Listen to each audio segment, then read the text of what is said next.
That is some good Cherry Coke Zero.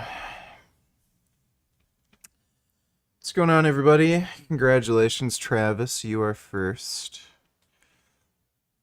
These are the mole people that live in tunnels beneath the Las Vegas Strip. What happens when it floods? As many of you die? Right now, it could open up. We'll all be dead. I do see a shadow. We're going to see how far we go back. And that's me running for my life after learning a charity has ordered them to attack me on sight and that this tunnel is about to flood with water and kill all of us. And it all started when I met up with Holy Smoke, a charity in Las Vegas that feeds the homeless in the tunnels. They said they'd go down there with me to bring exposure to this problem and interview the people living there if we donated $900 to their charity. I agreed, and when we met up with them, they told me they hand out blunts that they buy from their plug in the tunnels. And out of nowhere, they said that my friend Kevin, a leading expert in homelessness and drug addiction, who showed me Portland, Oregon's drug epidemic, was an asshole for handing out $5 bills to the homeless. I think I'm just gonna let you guys take all this stuff, keep the money, but we don't want to step on any toes here. Oh, you went too hard on him. I think he's a good guy, and I think it's bullshit to call him an asshole for no reason. You apologize Yeah. for calling a colleague of yours an asshole. He's a good guy. Yeah. And there is this higher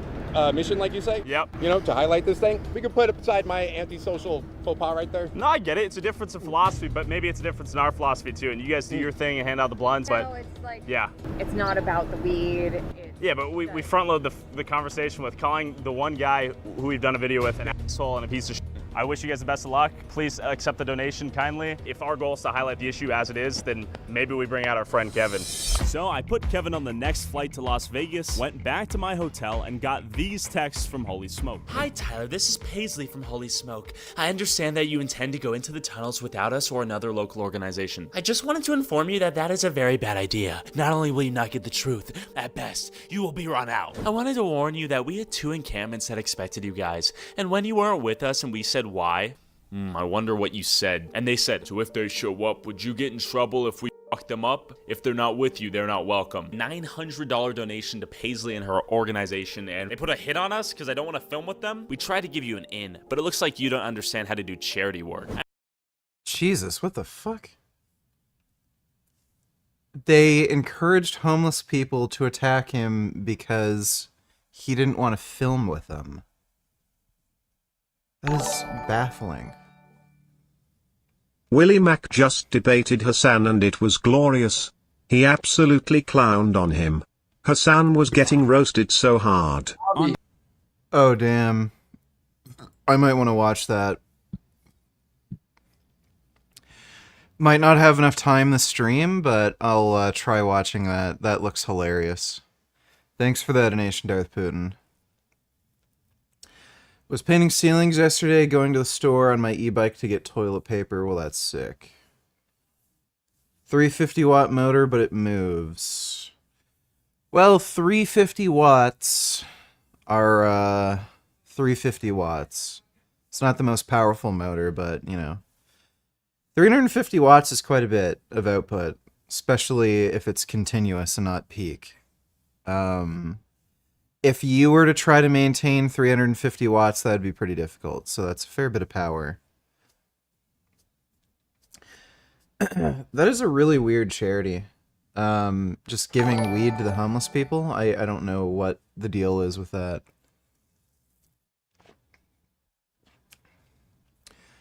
Poo donated $2. Marianne Williamson says, it makes me happy that activists in Utah who rescued pigs from a factory farm were acquitted. This is the same dumb bitch who is in support of appeasement policies, you know, when it comes to Ukraine and Russia, so nothing she says really matters to me.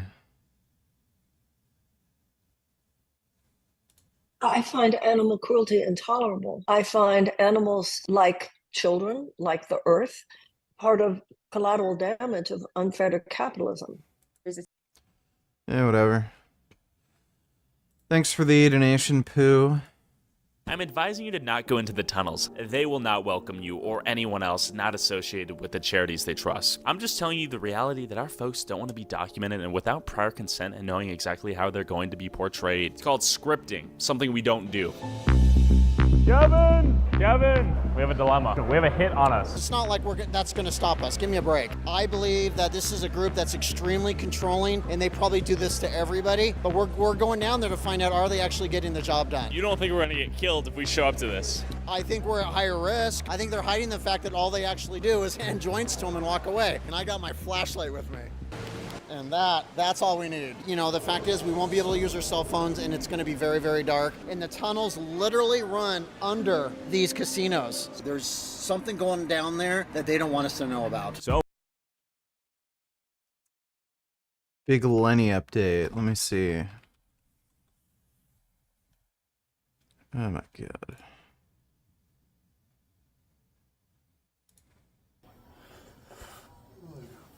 All right, freaks. Mr. G, Captain Protein, had me on a hospital training routine. We're started off at the beginning. Keep in mind, I couldn't walk 10 feet when I was administered here. Take a look at me now. And my body weight's 330 big ones. Holy shit. Dude, he is so overweight. Like, this guy has diabetes that's literally making it so he might lose his legs. And he's 330 pounds. Like, dude, lose fucking weight. Much better. So I'm ready to be discharged. I'm ready to get out of here. Ready to get on the weights. Ready to go to Busybody Gym and start hitting the bag. Ready to start grappling people and throwing 300-pounders on it. I don't think there's any 300-pounders anywhere. Anyway, if they are, they're 6'9", so. Dude, this guy has a death wish. I came here one night. Good you can walk, this is good. All right, here. He's running out of breath walking. Like, dude. My sodium depletion. I need about 20 grams of sodium, 50 grams in a meal. Captain Protein. Slow and steady. Jesus, look at his stomach, bro. Hey, take it easy. All right, slow down. Good, I threw the IV off. Good. All right, sit down. Jesus Christ. Look at that. Dude, he's not gonna last. No, he wants the leg raises. His midsection is so fucking round. I've never seen him so bad. Just look at how fucking round he is. That is crazy.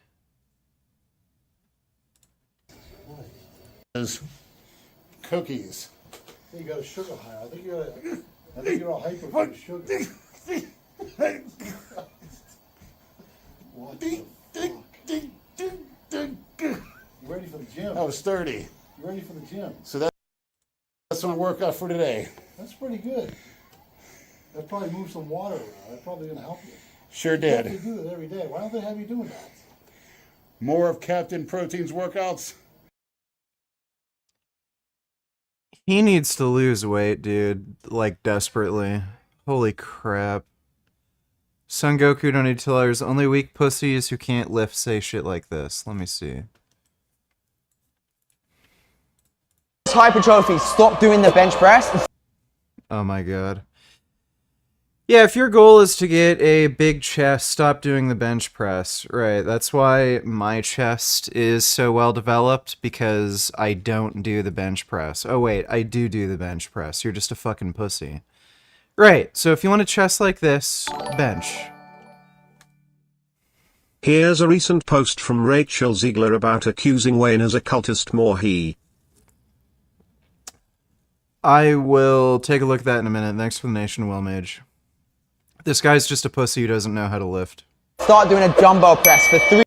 Dumbbell presses are not as good of a chest builder as a bench press, like a barbell bench press. The reason is you cannot lift the same amount of weight for the same amount of repetitions. That's the primary reason. If you can bench, say, 200 pounds for 10 reps on the barbell bench press, you will be able to bench probably around 160 pounds total, so 80 pounds per arm for 10 reps with a dumbbell. And that's realistic. So that's the main reason you're not going to build as much muscle if you primarily do dumbbell bench pressing as opposed to barbell bench pressing. Second reason why the barbell bench press is a better chest builder is because it has a greater range of motion. Dumbbells, once they become adequately large, get in the way of the range of motion, and you're going to have less range of motion on a dumbbell bench press. So they're not as good of a chest builder. 3 reasons. Number 1, the bench press is in a fixed position. So if you've got any shoulder injuries or you've got no freedom of movement in a bench press, a dumbbell, you can go to your range of motion a lot better. That is completely and utterly false. You can bench however the fuck you need to with a barbell. It just depends on your setup. If you want to have your elbows tucked in to a significant degree, then all you have to do is have a closer grip on the bench, and having a greater arch on the bench press will also help to get your shoulders tucked in. If you want to go super wide, then all you have to do is widen your grip and have a flatter back on the bench, and then you can have your shoulders up here. You're not locked in to a specific position on the bench. You just don't know how to do a barbell bench press. And you probably have a greater ability to adjust your setup with a barbell bench press than you do a dumbbell bench press. Because again, with dumbbells, you have to balance the dumbbells. That means you are restricted with grip width. That's going to affect, where your elbows lie, or, how difficult it is to actually change the angle of your shoulders or your arms while pressing, while still being, comfortable. So that's totally false. Number 2 is people get injured on this thing all the time. People get injured dumbbell benching all the time so long as the load is adequately heavy. The biggest factor for injury risk on a bench is going to be the weight you lift. Obviously, if you're stronger and you're lifting heavy weight, you're going to have a higher likelihood of injury. So people who do the barbell bench press, again, the barbell bench press is ideal for lifting heavy weights. Not uncommon to see people, benching well over 200 pounds on a barbell bench press. With dumbbells, most gyms only go up to like 100 pounds. So that's kind of your cutoff, usually, when you go to a commercial gym with how much you can bench with a set of dumbbells. With a barbell, you don't have that cutoff. You can, pretty much infinitely add weight. Nobody's going to be benching, 800 pounds. So yeah, if somebody focuses a lot of their time barbell bench pressing, they're probably going to start benching in the 300-pound range, and your injury risk is higher. It doesn't mean there's a higher risk of injury with barbell bench pressing. It's just that the loads you're talking about are different, and the loading is what causes, the increased risk of injury. And number 3 is you can't actually bring the dumbbells towards one another, right? You can't bring your elbows towards each other, which means you're not getting as good as a contraction. Okay, this guy doesn't understand how, muscles work. You're not contracting your chest to any greater degree by putting your arms together, since there's no force that the dumbbells have that prevent you from adducting your shoulders.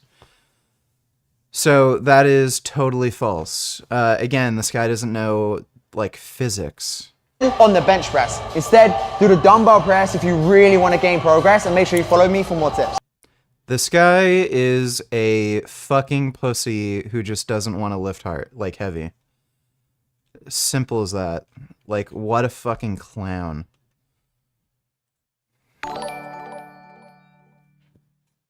Did you hear Big Lenny and Mr. G are going to have their own show on RX?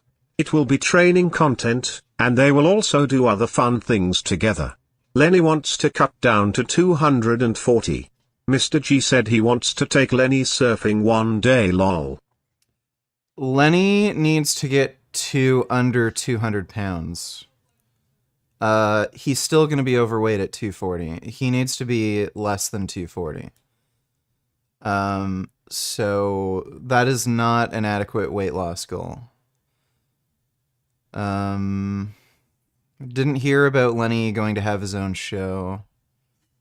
But thanks for that donation, Metonator. Call me crazy, but I would legit watch a video of just Lenny getting an abdominal CT scan and having a doctor walk through exactly what is inside that small moon that is his gut. I need to know what's packed in that piñata. Apparently it's fluid. His stomach is filled with fluid. I can't remember the technical term for his condition, but basically it's like edema, but in your stomach. Thanks for the donation, Adam. Rachel Ziegler saying Wayne Usung is a cultist. Coming on here briefly, blah, blah, blah. Highlights one of the ways Wayne still has financial control over DXC.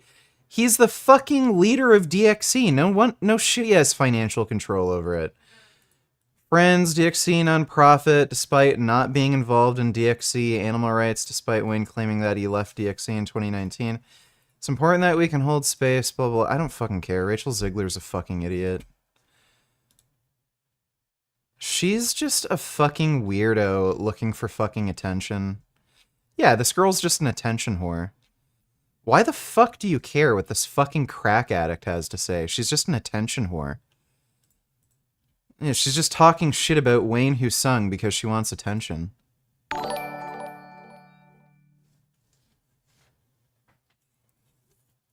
The only path to $20. Hello, sir. It's Wungus time. Sound on. Let me see.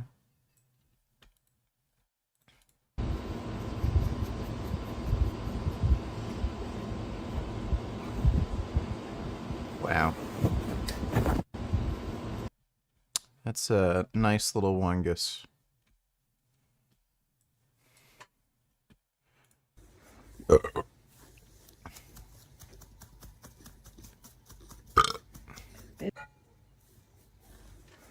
It's like a chubby little person.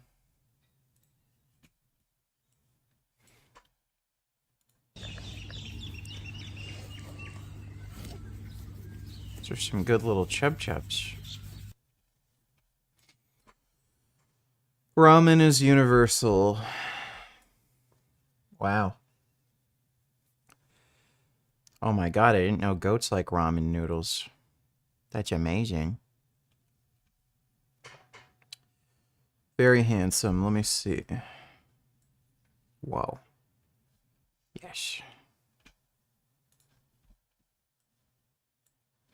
Oh my god. Those capybaras are fighting. They should not be fighting. Thanks for that donation, The Only Path. Appreciate it. Kid Beer donated $2, says based. Let me see. Bro's higher than the moon. I'm headed home. Okay, where you live? With my parents. Okay, and where do your parents live? They live with me. Okay, and where do you all live? We all live together. Okay, so where's your house? It's next to my neighbor's house. And where's your neighbor's house? Ooh, you wouldn't believe me if I told you. Try me. Next to my house. Step out the car, please. I'm going to jail? Yep. Where you headed? Yes, thanks for that donation, Kid Boo. Babies should be banned from theaters. I watched the Marvels last weekend and a baby was crying during the first half. I was thinking to myself, bitch, keep your broken condom mistake at home. There's too many humans on Earth. Non-vegans at that. Yeah, what a fucking bitch. I hate these entitled fucking breeders who think they can just ruin everybody else's time just because they have kids. Absolute fucking assholes. Thanks for that donation, Vegan Ninja. Hi VG. I'm glad to be off work to give you money since my work's Wi-Fi won't let me go on Streamlabs for some reason during your earlier live stream lol. Check out this crab and eagle duking it out. I'm gonna take a look. Crab and eagle duking it out. Oh, he's fighting back. Is that even a crab? Is that a crab? Yeah, I guess. Oh yeah, that is a crab. Looks very spider-like. Well, that eagle got more than he bargained for. Thanks for the donation, Ben. My grandpa has looked like a round ball like that and in poor health for like 8 years, but still alive somehow. Well, some people get lucky, but I don't think Big Lenny is going to get that lucky. I'm pretty sure we're going to see him croak pretty soon. Thanks for the donation, though, Non-Wib. Oh, we got some food and water for the homeless and approached the first tunnel. It looks like we've approached the tunnel entrance. So we're at Panda Express. We got an extra order of Panda. I gave it to this guy nonchalantly off camera, and it turns out he lived down here. Kevin talked to him. He invited us down. He said he's cool to give us a tour for 20 bucks. So we're gonna go down through the tunnel. My name is DJ. How deep do the tunnels go? How long would it take to get there? Oh, to the very back? Yeah. It takes about 5 minutes, about 3 minutes to get. Okay. And it goes right underneath the strip itself, yeah? Yes, some parts of it, yeah. How long have you lived down here? About 3 years. 3 years. Is it comfortable to live down there? To me, yeah. Yeah. And how many people would you say live down there? All together? Yeah. Wow. Probably like 2,000. A lot of people out there. Are the government authorities cool with it? Do they try to get you guys out of here? The police come every other day arrest us. Really? I've been in jail like 3 to 4 times. Just for living down there? Yeah, I guess it's against the law, I guess. Okay. I'm gonna still do it. Yeah. As we approached the tunnel, I immediately saw the food I helped Holy Smoke pack in their car yesterday. They had already been here. Is it easy to see down there? No, that's hard. Y'all have clean points and stuff like that? Do I have clean points, like harm reduction stuff? We're not carrying harm reduction, unfortunately. I brought water and I brought beef sticks if you're interested in some protein, brother. Okay. I probably wouldn't veer too far in there, though. I'm just gonna stand right here. All right, I mean, do what you want. Probably follow their advice, yeah? So I think one of the main things to keep in mind is it's not our house. What's up, bro? We're good to come in? Orange? With a bounty on our head and signs of Holy Smoke visiting here yesterday, I cautiously entered the tunnel and met one of their elders, Orange. How you doing, Orange? It's hot out here. Hey, brother, I brought you a gallon of water. Orange, how long you been down here? Here's this. Is it easy to live down here? No? Is there anything you'd suggest they can do to help you guys get back on your feet? ID. How many times have you gotten and lost an ID? Have you kind of given up at this point? No? Have you ever, like, gone to the end and back? Mm-hmm. Are your eyes adjusted? Yeah, pretty much. Are there, like, rats down here? Is there any vermin? Oh, yeah. Yeah. What about people? Do you have people come down here cause trouble? Nobody. So what does that mean? I just come down and start to shiver. Got it. Orange, how do you survive down here in this heat? Don't move.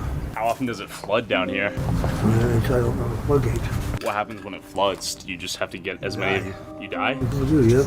Have you had to run for your life from a flood? I got washed away, yep. Have you ever gotten caught in a flood while you were asleep? Yep.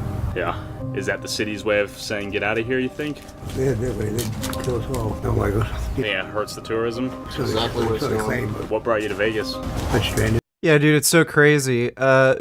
They know that there's at least hundreds of people living here, and they don't give any warning when they open the floodgates.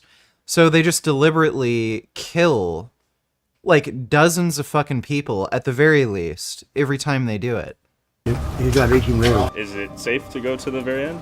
Without permission, no. No. And there are a few people that are sleeping over there? All along the way. Yeah. All the way. So you got a flashlight on you? No, I don't. I do it by memory. Really? So you don't even see anything? Your eyes aren't adjusted? No, and I'm blind, so not really blind, but I'm pretty blind. How did you end up here in Vegas? Came here on vacation. Really? Lost too much money gambling or what? Yeah, something like that. Yeah. Is that a pretty common story? Oh yeah, came here on vacation, been here 20 years. You hear that all the time. Okay. City doesn't do anything to help you guys get back on your feet? Yeah, put us in jail. Yeah, so it says, my wife left me for a very That is crazy. ugly man with a much smaller penis than mine. You didn't write this yet. No, I mean, Okay, I'm kidding, bro. How many times have you been flooded out of here? a couple times. Sometimes they just open the floodgates. Just randomly? They could open to 101% and flood everything. A lot of people have died. Yeah. I mean, instantly. Right now, it could open up right now. We'd all be dead. Actually? Yeah, really. Right there. And there's no warning? What are they gonna do? Beep, beep, beep. No. Seriously, that's crazy. I think they're trying to flush you guys out. They could. After learning that the floodgates could open at any moment, flooding these tunnels and killing everyone, I exited the first tunnel and saw this. That woman just came out, just popped out of the tunnel. I'm genuinely curious if we can find an entry point, because that woman popped out of thin air. What about right there? Yeah. Look at that. That might be it. What? Oh my God, is that actually I think it's it. Do you think she was in here? That would literally boil her alive, I'm pretty sure, yeah? This is crazy. So this woman just popped straight out of this. It's gotta be hot as hell. People were living anywhere they could to avoid the heat and getting arrested. And as we were driving to the next tunnel entrance, this happened. You know. Oh! If you ever get in a car crash, it's important to call legal help. That's why the sponsor of this video, Morgan & Morgan, can help you if you get injured in a car accident. Thanks, Morgan & Morgan. Now, let's go into the tunnels. Looks like we got at least 30 to 40 campers, and a good 150 yards in are the tunnels. Okay, we're walking through here. There's literally water flowing through. Hi guys, dropping off some water. Okay, thank you. You guys interested? Yeah. I'm visiting here from Portland. You may have. I just spoke to a homeless guy in there, and he recognized. Please bust the myth about EMF radiation from phones.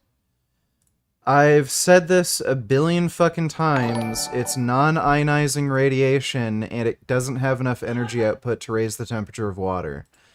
So it can't break down protein bonds, which, you know, causes cancer, and it doesn't have enough energy output to actually burn you or damage any of your cells' tissues. So it's totally safe. I know that artificial sweeteners are safe to consume, but do you know if any of the ingredients in Mio water flavoring are potentially harmful to health? I would like to know because I drink it all the time and it helps me feel full. Thanks. Flavorings? No. Flavorings are totally safe. They do not do shit. Thanks for the donation, though, Splenda Lover. Appreciate it. This is some of my YouTube videos. He said, oh, you're the guy, you interviewed the mayor guy in Portland, Oregon. Okay. The one that we both knew. Here, this is my friend Ty. Hey, did the floodgate come through? Yeah. Yes, that's pretty much what this is. When? Kind of last week or... You just hitting crack or Fetty? Not necessarily down here, but it's just making... Got it. After chatting with these three people smoking fentanyl, they gave us permission to check out the tunnel next door. The floodgate had recently opened in this area, and it could open again at any point. We just met 3 homeless who had given us permission to venture into the farthest tunnel here, which we're going to see how far we go back. This is pretty surreal, yeah? Yeah. Kevin, do you think there's an exit point that way? I don't know. Hold on. I do see a shadow, but we're also... Also, if it floods down here, we're Yeah, and we were given permission to come Okay, let's here. make it quick. Let's peel out. I agree with that. We are foot deep in water. About a fifth of a mile in, how deep did these tunnels actually go? Anybody home?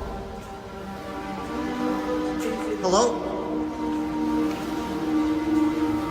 This is terrifying. Tyler, I do hear someone kind of back there rustling around. Anybody home? I'm so fucking scared. This thing floods, we're dead, by the way. Yeah. Maybe we get out of here? Well, I think we've gone far enough. So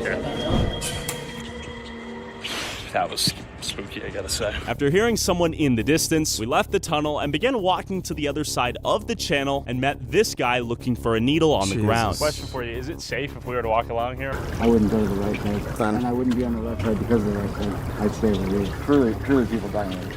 Why is that? Just because.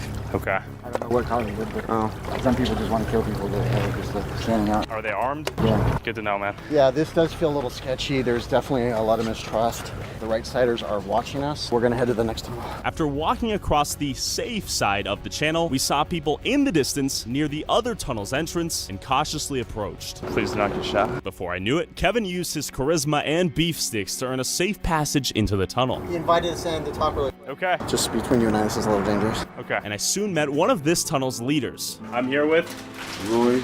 Roy. How long you been down here? About 6 years. And what's this little guy's name? This is Heathen.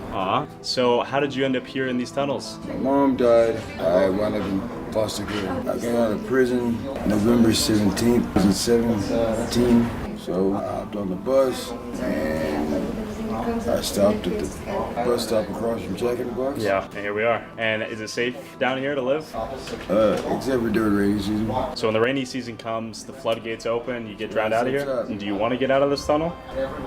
Honestly, I'm not really a fan of society's way of doing things. I choose being outsider. How many other outsiders are down here with you? About 9. Do you get along pretty well? Yeah, you hear that a lot with homeless people. There's like a lot of them either complain about not being able to get an ID, which they need to like, you know, get back on their feet, get a job, all that crap. And then you also hear a lot of them say they want to be homeless and they just want to like basically be on the outskirts of society. Both everyone in here? Absolutely. Yeah. This is my family. Okay. We were walking along the left side here and the guy said they would kill us. Is it actually dangerous for people that aren't from here to come down here? It depends. If you were to come down here on some predator type shit or violent, might not work out too well. Okay. So you've had pretty crazy people come down here and try to harass you guys? Can you tell me a few? Up top, throw shit at us. Okay. We got one dude actually try to set the tunnel on fire. And is there anything you want the city to do for you guys, or are you pretty content down here? Yeah. Is the drug use play a role down here, you think? What drugs? Fair. I want to introduce you to two people. Hey there. Hey. Tyler, this is Karma. You guys are free to do whatever you Oh, it's very nice of you. Okay. Karma, how long you been down here? Like 4 years. Okay. How do you like it down here? Honestly, it's better than up there. How is it to live down here as a woman? Is it a different experience? Yes and no. I mean, we're all people at the end of the day. Is it more dangerous to be a woman down here, you think? Absolutely, because, you know, we're not as strong as men. Yeah. So if some random loser comes down here trying to start bombs, broken out with me. Have you ever been flooded out of here? Yeah. Okay. Scariest thing I've ever been through. 5 seconds, I would have been dead. So we're talking from ground all the way up here? Pure water? Yeah, the floodgates. They have a nuclear testing plant. Sure. It's a street. I need to check that out. Radiation right now. Oh, we are radiated right now. Absolutely. Did you get the eye patch down here? Yeah, actually, Okay, she's crazy. I just hurt my eye. I actually tripped, fell over the dude, and landed face first on one of the bag chairs. Do you want to get out of here? I'll be chatting on Lonerbox Live right now. Let me see.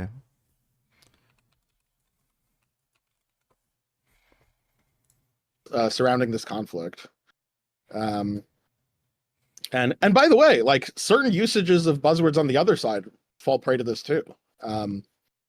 So, for example, there's a difference between like the word term human shield, right? I think Ben Shapiro made a good point for once. He noticed that when people say that people in Gaza are running out of food, clean water and medicine, but seems to never run out of guns, ammo and explosives. Fuck Shapiro still. Yep, that is a very astute observation. They can get guns, ammo, and explosives, but somehow they run out of food and shit. Obviously, they're asking for the wrong things. Thanks for the nation, though, Dutchie. A terrorist firing in a populated civilian area, versus a terrorist setting up in a hospital and firing from there, or near there, or a school, right? Yeah. Like not all versions of human shield carry the same connotative weight. Or at least should carry the same connotative weight, even if we can construe it narrowly or broadly where the denotation may or may not apply. Mm-hmm. So yeah, so that's the major issue. And I think generally it's helpful. So generally, I think this is why I think generally these buzzwords that get thrown out are not just not helpful, but on the net not helpful is what I'm, because there may be some aspects that are helpful, but they do. This is the basic issue. Like they have this. They seem to have this effect where it's like, well, if I can just like construe this same buzzword that carries the same connotation more broadly, and I could fit you into that category, then I can like carry the same sort of weighted condemnation on you. Like, oh, how terrible you are. Like you support this. And by this, we're like going, well, let me just pull out like the broad construals, like you technically fit in there. So like, aha. Like terrible. Like that's the sort of thing I see happening a lot. Yeah. So that's one broad thing. So I was wondering if there was agreement on that or any sort of like disagreement or anything. I've said the similar thing probably in a less elaborate way. Yeah. I would tend to just say it's like very thought terminating, and you can tell that people are using it in a way to just shut down the disagreement and to kind of shoehorn people into good and bad guys. Like that seems to be so I don't know if you saw it today, but I saw Hassan debating that guy who made like a video essay about him. And it was honestly just like, do you agree that Israel is committing a campaign of ethnic cleansing and genocide, and therefore he's like, yeah, well, sure. And then anyone who supports Israel's actions is a genocide defender. And it's like, okay, well, this conversation's open and shut then, right? Yeah. It's like, okay, instead of, and by genocide, we just like, imagine someone doing the semantic analysis on those terms. I mean, like, okay, well, by genocide, what construal of genocide are you? All right. Yeah, I got my ID stolen the second day I was here. And that's a pretty common experience? That's an extremely common experience. I know multiple people that got stuck here because they couldn't get home. They didn't have an ID. What do you do if you lose your ID down here? Luck, man. After hearing these brutal origin stories, Kevin, meanwhile, had learned this about the tunnels. They said it's pitch darkness for 1 mile and then opens up to Target. But they encouraged us to continue to walk forward. Target? So there is an exit. It's extremely slippery. Are there people down there? Yeah. Do you think we'll upset them if we walk past? You guys go very, very far. Okay. For about half a mile. Well, we're gonna go a little bit in, and we'll come out, and then it's such a pleasure to meet you. Yeah. Far less intimidating with a puppy in your hand, I'll say that. So Roy just warned us, it's super slippery. It is slippery. He suggested we go this way, and so what he said is there are people down here, and we're gonna need to walk 1 mile through pitch darkness to get to Target. Knowing that there were people that lived even deeper down this tunnel, Kevin and I proceeded with caution and fear. Kevin, look. This way to hell. Where are we running if things go wrong? Well, there's nowhere to run because now we're completely surrounded. Rest in peace. This is what he was talking about, where someone died at this exact spot. So it appears there is a tunnel entrance, totally made inaccessible via this massive spiderweb network. Narcan right there. Narcan right here. The hieroglyphs. Also hear noises. More Narcan. Okay, rest in peace, Denise, Jeremy, Sky, Larry. That's a lot of rest in UK Nero donated $250. You should debate this one female YouTuber on the Israel versus Palestine situation. She's really smart and witty. I'd love to see it. Her name's Xena. I am never talking to her ever again. I banned her on my Discord. She can't message me. I do not ever want to talk to her again. Thanks for the donation though, UK Nero. Have you seen this full vid? So happy he got his ass beat. Hey, get closer. Yeah. Yeah. There he is.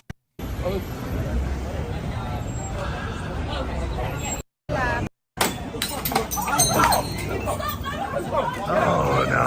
Oh god. Oh boy. This guy. Let's go. Come here. Camera's down. Fuck you mean camera down? You came in to hunt me. Fuck you mean camera down? I'll fuck the shit. Camera's down. What do you mean camera down?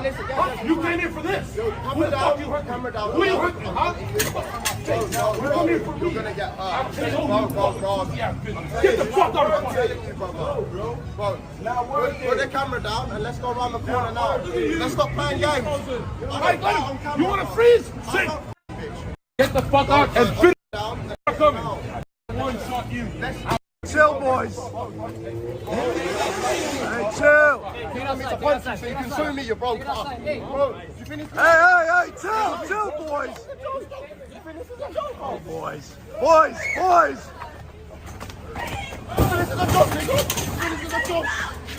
Chill. My God. Oh my God, Johnson. Oh, chill, boys. Chill. Yeah, and then that guy just started yelling chill for fucking 5 minutes. That was pretty funny though. Zerka got his ass beat. Thanks for that donation, gay niggas VG. In pieces. You're going deep in. Okay, I can rest assured that if we have to run, it is hella slippery and everyone's falling down. again? You know what that sounded like? It sounded like a floodgate. That does sound like a floodgate. Is that a floodgate? Okay, let's go. Let's go. Jesus Christ.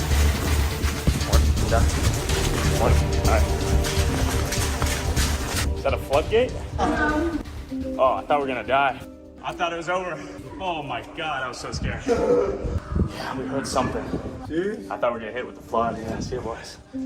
Oh, that spooked the shit out of me. We walked really deep down there. That is a scary place to live. I'm glad we didn't get killed. 80% of the homeless told us the main barrier to their homelessness is ID and no passport. Why is this not happening? The final fact you'll love is that this nonprofit buys the weed they hand out. They claim to have a plug in the tunnels. We have the most overdoses and deaths in history due to fentanyl, and so you are buying marijuana off the streets. I hope to God that's not true. And if that is happening, I mean, buying drugs off the street and redistributing it, and you are a non-profit 501(c)(3), what is wrong with you? Marijuana is almost always laced with fentanyl. That is completely unethical. Bare minimum, go to a dispensary for God's sakes. My question to you is Yeah, that's insane.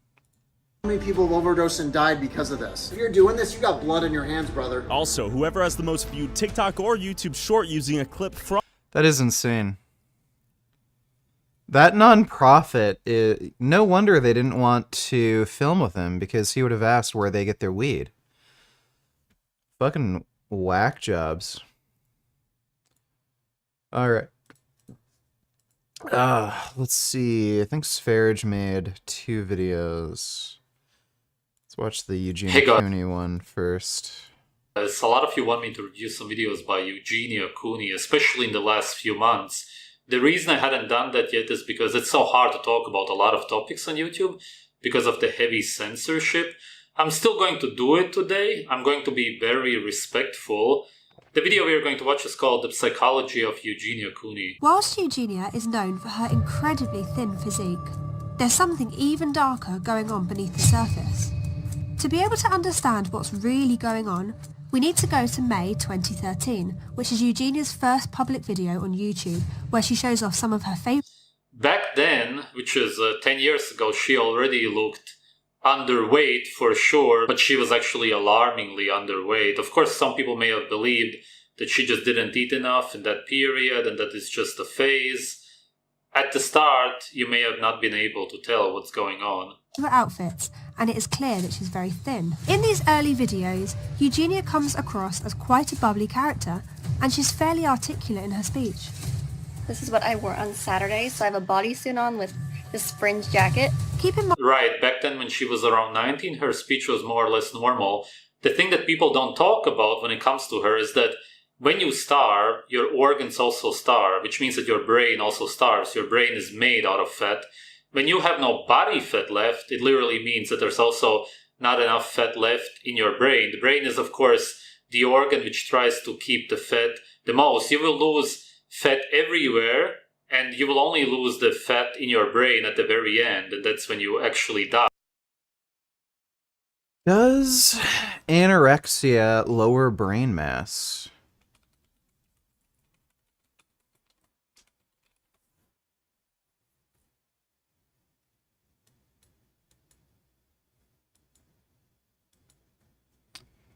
I don't think it actually makes you lose brain mass.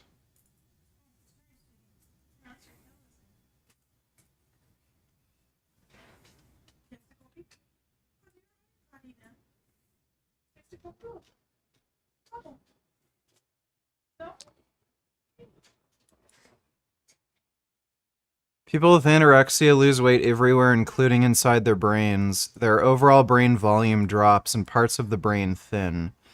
Those reductions are very problematic, researchers say, as they suggest people with anorexia are destroying their brain cells or breaking connections between brain areas. Brain areas typically impacted involve the following: impulsivity, attention, self-regulation, social interactions. Those alterations could make recovering from an eating disorder and making better choices challenging. So memory loss is a pretty common side effect. So Sv3rige is kind of right there for a change. It's the most dangerous fat that you could possibly lose. And what we see nowadays is that her speech is oftentimes even incoherent. She stutters a lot. She can't think of the words she wants to say. And that's a typical sign of somebody who has a starved brain. And at this point, Eugenia's fans can actually be seen in the comments engaging with the content in a meaningful way. As the years go by, Eugenia continues to upload similar content. However, with each video, Eugenia seems to become slimmer and slimmer, until her bones... She became slimmer and slimmer. She was obsessed, and still is, from what I understand, with the Tim Burton movies, who portrays these skeleton, death-like figures, these animations which are supposed... Thank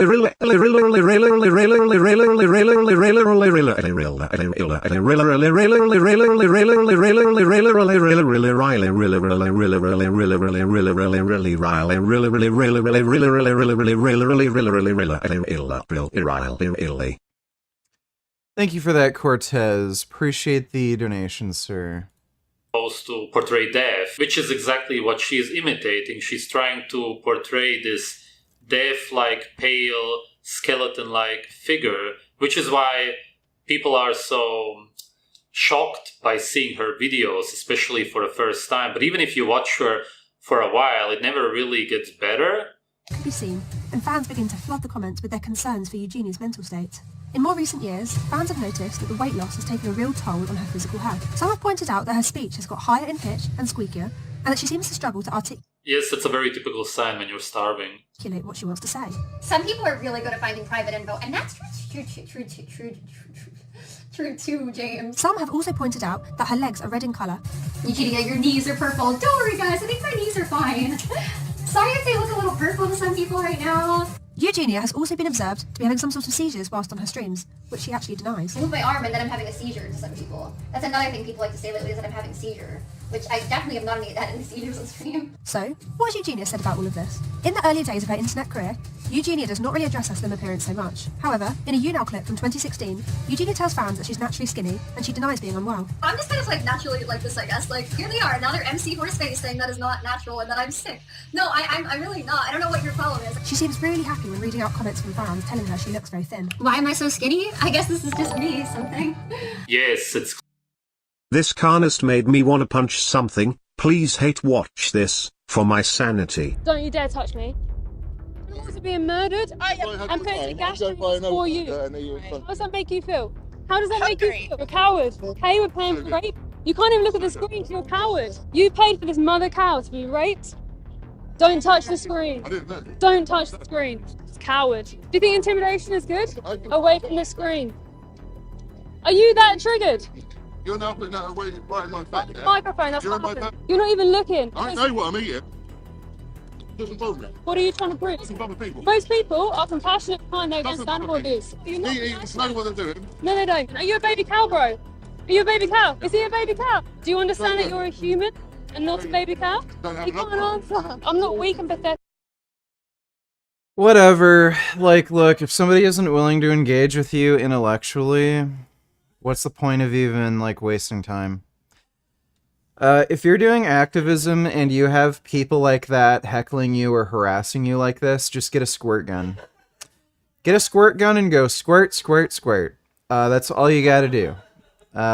They're trying to piss you off, waste your time, well, throw it right back at them. Piss them off, waste their time, make them angry. Just get a squirt gun. That's all you need. Just get a little green squirt gun and go squirt, squirt, squirt. Clear that she's creating these videos because she likes the attention that she's getting from people on social media, which is why there was even a petition to get her banned. People are afraid that she's influencing young girls to be like her, which would not only make them infertile, obviously, but it would actually make them so unhealthy that it could potentially cause death. Is it a solution to her problems to get her banned? Of course not. She will be even more miserable and try to get attention some other way. It won't help anybody who has problems like her. What YouTube could of course do is force her to put a warning sign before her videos, under her videos, anywhere, to warn girls, but of course the girls who are susceptible to this will still fall for whatever she's saying. A.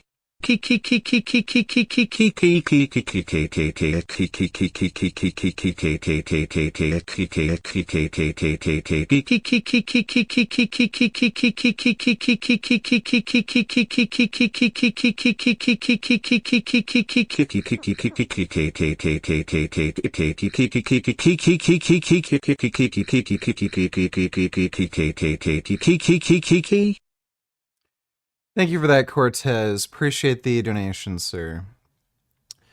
Yeah, it is pretty fucked that she's able to say, like, oh, I'm naturally skinny, I don't have an eating disorder, crap like that. Especially considering her fan base is a lot of young girls. She's a carnivore health coach. For that last one, watch the last section. I stopped trying to be perfect, and in doing so, I don't care. I've seen her before. I challenged her to a debate. She's too much of a fucking... Yeah, I don't care. I'm not gonna bother watching her videos. What's the point? Thanks for the nation, dude. This is not... And it's not as if she's directly, necessarily, arguably promoting the way she looks, in the sense that she's not saying that you should look like that, but then again, if you dress like that, you show off her body. It's not like she's covering her body, then it's very strongly implying that she likes the way she looks and that it's at least okay to look like that. In 2016, fans become increasingly worried for Eugenia, and a Change.org petition titled "Temporarily Ban Eugenia Cooney Off of YouTube" goes viral and receives 18,000 signatures. This prompted Eugenia to upload a video titled "I'm Sorry," in which she describes the comments she received. Really, she should be banned for her own benefit. She is seriously ill. I would say she basically is, like, again, reverse Nikocado Avocado, where Nikocado's trying to get attention for being overweight, she's trying to get attention for being underweight. As hate and anger, and she tells fans she is fine. There's just been like a ton of kind of like hate. Guys, seriously, I'm definitely fine. I'm definitely not dead or gonna die right now or anything like that. So don't worry, I'm alive, I'm okay. Eugenia maintains this narrative over the next few years, despite posting a lot of outfit videos in which she shows off her body, and it's clear she's still losing more weight. Yeah, why would you make videos showing off your outfits? You're really not showing off the outfits at all, of course. You're only showing off your body in this case. She tells fans that her doctor thinks she's fine and that there's nothing wrong with her. My doctor thinks I'm totally fine, and there really is nothing to worry That is a lie. No actual doctor who cares about human health would ever say that. It's just impossible. about. But just like a lot of people online like to talk about me for some reason like that. Then, in 2019, Eugenia's online activity becomes more infrequent, raising concerns among her fans. Until, on February the 10th, Eugenia announced on her Twitter account that she was... The thing is that she could actually be a pretty girl if she wasn't so severely underweight. If she would actually have some fat, collagen, she would look pretty good. ...taking a break, in order to work with her doctor privately. It then became known that Eugenia was put on a psychiatric hold and sent to a locked medical facility for a month-long treatment program. We did an intervention, and the mental health professionals showed up. They could have walked away and said everything is fine, but they were like really concerned. So they ended up deciding that they wanted to take her into care, and they ordered something called a 5150, and it's mandatory. They take you involuntary without, hold. yeah. This chapter of Eugenia's life was documented by successful YouTuber Shane Dawson, who released an hour-long YouTube video in July titled The Return of Eugenia Cooney. In this video, Eugenia confirms the decade-long speculation about her eating problems and admits to being unwell. So, yes, I was dealing with an eating disorder. This video was received very well by fans, who expressed their relief that Eugenia had finally got help and had seemed to put on a little weight. Eugenia made some follow-up videos, updating viewers on her progress, including documenting what she ate for breakfast, which seemed promising to her fans. However, since then, fans have noticed that Eugenia seems to have lost weight again. Several clips have emerged from her Twitch streams, where she appears to be again in denial about her eating problems. But in Shane's video, you said it was an eating disorder. She's probably at a point now where even if she did, make an effort to gain weight, her life expectancy is going to be, massively, massively reduced. She's, damaged her body permanently. Well, looks like the GOP is going to be ousting the new MAGA speaker and we'll be right back square one. I legitimately laughed when I saw this and thought, what happened to the last speaker, Kevin lol. Let me take a look. Continuing resolution passes House. Speaker Mike Johnson joined with House Democrats to pass clean. Continuing a resolution to keep the government open the rest of the year. Resolution passed 33695 thanks to Democratic support. MAGA's already furious at Johnson's willingness to compromise the Democrats. Yep, I would not be surprised if they tried to out him. I wouldn't be surprised if they try to out him as a speaker. Republicans just want nothing to work. They just want to cause more and more government shutdowns. Thanks for the donation, though, Ben. How do you cope with the fact that most cute girls aren't vegan? Like, obviously there are pretty vegan women, but the majority of women that are my type tend to be carnists, and it's a massive turn-off.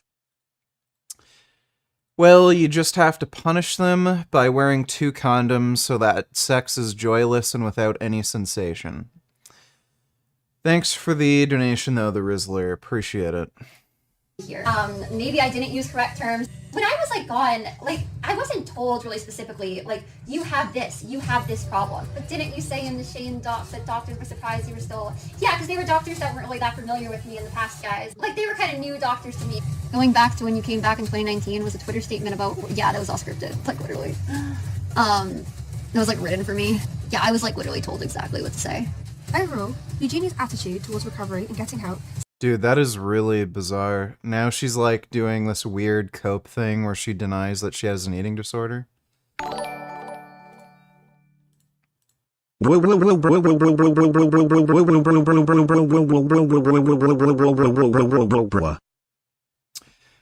thank you for that, Cortez. Excellent spam as always. Seems to have done a complete 180. Stand 10 toes on the fact that you never wanted help. I will. I didn't, really, being honest. She maintains the belief that her friend Jacqueline... It's very clear that she doesn't want any help. Yep. If you wanted help, then you would help yourself in the first place. People who want help, as in the people who want to be healthy, usually help themselves. Usually, you cannot convince somebody to change their life, seeing as it has to come from them. And the people who want to be happy and healthy do it themselves. She would start eating and so on by herself if that's what she wanted. No doctor or some kind of so-called specialist will ever be able to come along and help her, seeing as she's trying to portray death. That's why all of the makeup, the black clothes, all of it is portraying very deep-seated unhappiness. Shouldn't have approached the authorities and got... Who would you say the sexiest vegan girl on YouTube is? Kalel? Nina and Randa? Where have you been for the last few years? Kalel isn't vegan. She's an ex-vegan. She quit veganism like 5 years ago. Nina and Randa are not good-looking girls. What the fuck are you talking about? I don't know. Like, whoever you think is the prettiest is the prettiest. It's all subjective. Thanks for that donation, though, Courtney. Got her help and holds a very negative view of her time in rehab. My mom was cursing at Jacqueline. So did she call her the B word? Yeah, she did, on the phone. Since Shane's video, Eugenia has reverted back to posting outfit videos where she shows off her body and seems to be body checking. Eugenia does swimsuit hauls and models revealing clothing showing off her legs, chest and stomach. Her thumbnails are usually quite shocking, that was exposing her slim gross. physique and drawing the attention of the viewer. Oh Many my people God. accuse Eugenia of doing this deliberately in order to gain as much attention as possible. But when fans express concern, she accuses them of bullying and hate. I just have noticed that lately there's just been like a ton of kind of like hate. Eugenia continues to exhibit physical health problems, such as redness in her limbs and coughing episodes on camera. You don't have to worry about me, because I really feel like I'm doing fine. She actually can be seen laughing when fans comment on her Twitch streams worrying that she's going to die. Billy girl, thank you for 3 months. I'll try not to. Thanks for not wanting me to die. Yeah. Sadly, it is clear that Eugenia is struggling with her eating problems and strong feelings of denial. I wish Eugenia could be like this again. Well, too bad, because she's not probably ever going to be like that again, so too bad, sorry. Fans continue to... Yeah, she's just gonna get sudden cardiac arrest. I think probably within the next year. If she doesn't get any kind of help, she's just dead. Encourage her to seek help and get the right support that she needs. Knowing all of this, let's look at the psychology behind Eugenia's struggles. Although only a medical professional can diagnose Eugenia, Because, like, she is looking really, really close to dying right now. Let's see her last video. Hey guys! Hey guys! Yeah, she has to be the lightest she's been, like, ever. I don't even understand how she's able to move. Like, she has no muscle mass. It's literally just bone.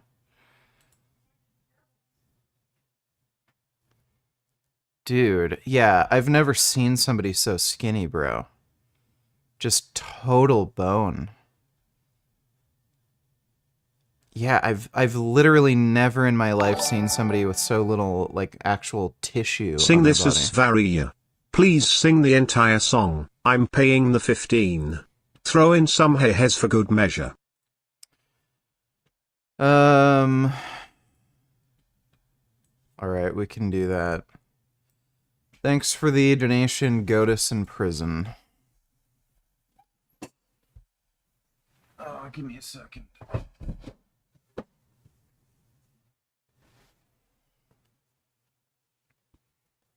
Yeah, she's literally nothing but bone. I've never seen somebody who lives up to the saying skin and bone. Like, she's literally skin and bone.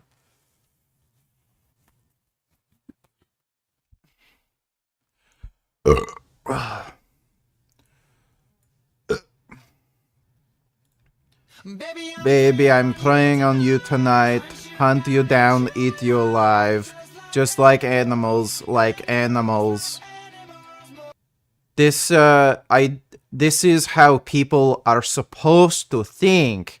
That it is in our nature to want to hunt and kill, including other human beings. I don't know why fucking society is trying to turn us into sheep and tell us not to hurt each other when that is obviously what you want to do all the time. Maybe you can think that you can hide. I can smell your scent for miles. Just like animals, animals like animals. So what you're trying to do to me, it's like we can't stop, we're enemies. We get along when I'm inside you. You're like a drug that's killing me. I cut you out entirely. But I get so high when I'm inside you. Yeah, you can start over, you can run free, you can find other fish in the sea, you can pretend it's meant to be, but you can't stay away from me. I can still hear you making that sound, taking me down, rolling on the ground. You can pretend that it was me, but no. Baby, I'm preying on you tonight. Hunt you down, eat you alive. Just like animals, animals, like animals. This reminds me of a lot of tribes people who commit cannibalism. This is how we're supposed to exist in nature. We are supposed to hunt and kill each other and eat each other while we're alive. If you look at any other animal in nature, like lions, hyenas, tigers, this is what they fucking do. Maybe you think that you can hide. I can smell your scent for miles. Just like animals, animals. So if I run, it's not enough. You're still in my head forever stuck. So you can do what you want to do. I love your lies, I'll eat them up, but don't deny the animal. That comes alive when I'm inside you. You can start over, you can run free, you can find other fish in the sea, you can pretend it's meant to be, but you can't stay away from me. That is what I told Luna, that fucking bitch who stole my child. She can try to run, but she will never run from me. I will hunt her down to the ends of the earth, and if I fucking have to, I will pay a hitman to burn her and her house down. I can still hear you making that sound, talking me down. You can pretend that it was me, but no. I'm preying on you tonight, hunt you down, eat you alive. Just like animals, animals like animals. Maybe you think that you can hide, I can smell your scent for miles. Just like animals, like animals, like animals. Alright, I think that's enough. Thanks for the donation, though, Goatus. In prison. Appreciate it.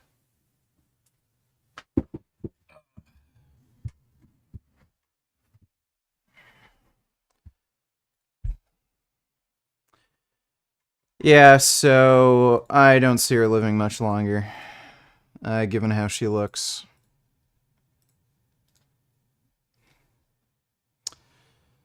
Let's see, this was 2 months ago. She's in public here.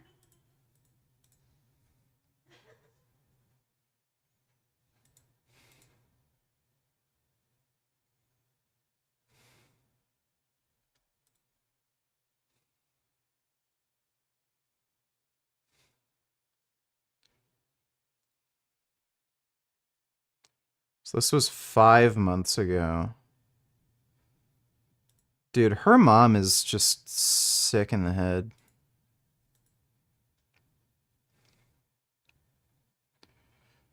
She looks like she's better here. She's definitely lost weight.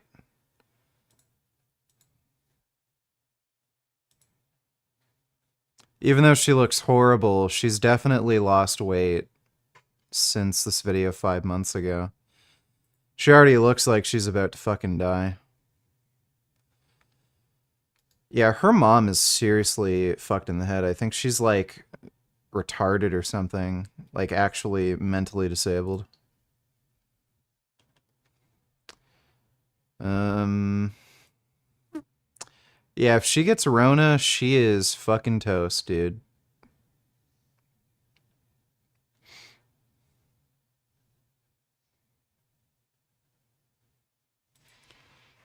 This is creepy as fuck to watch.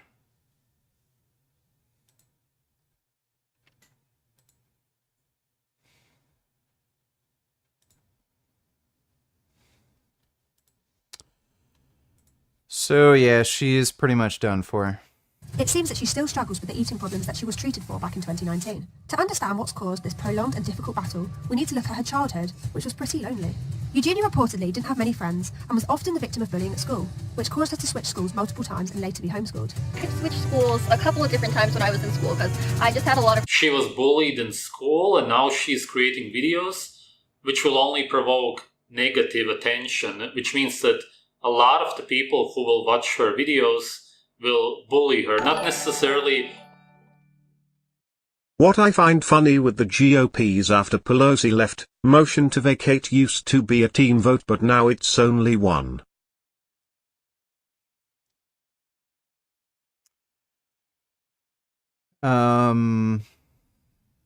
So anybody can make a motion to vacate?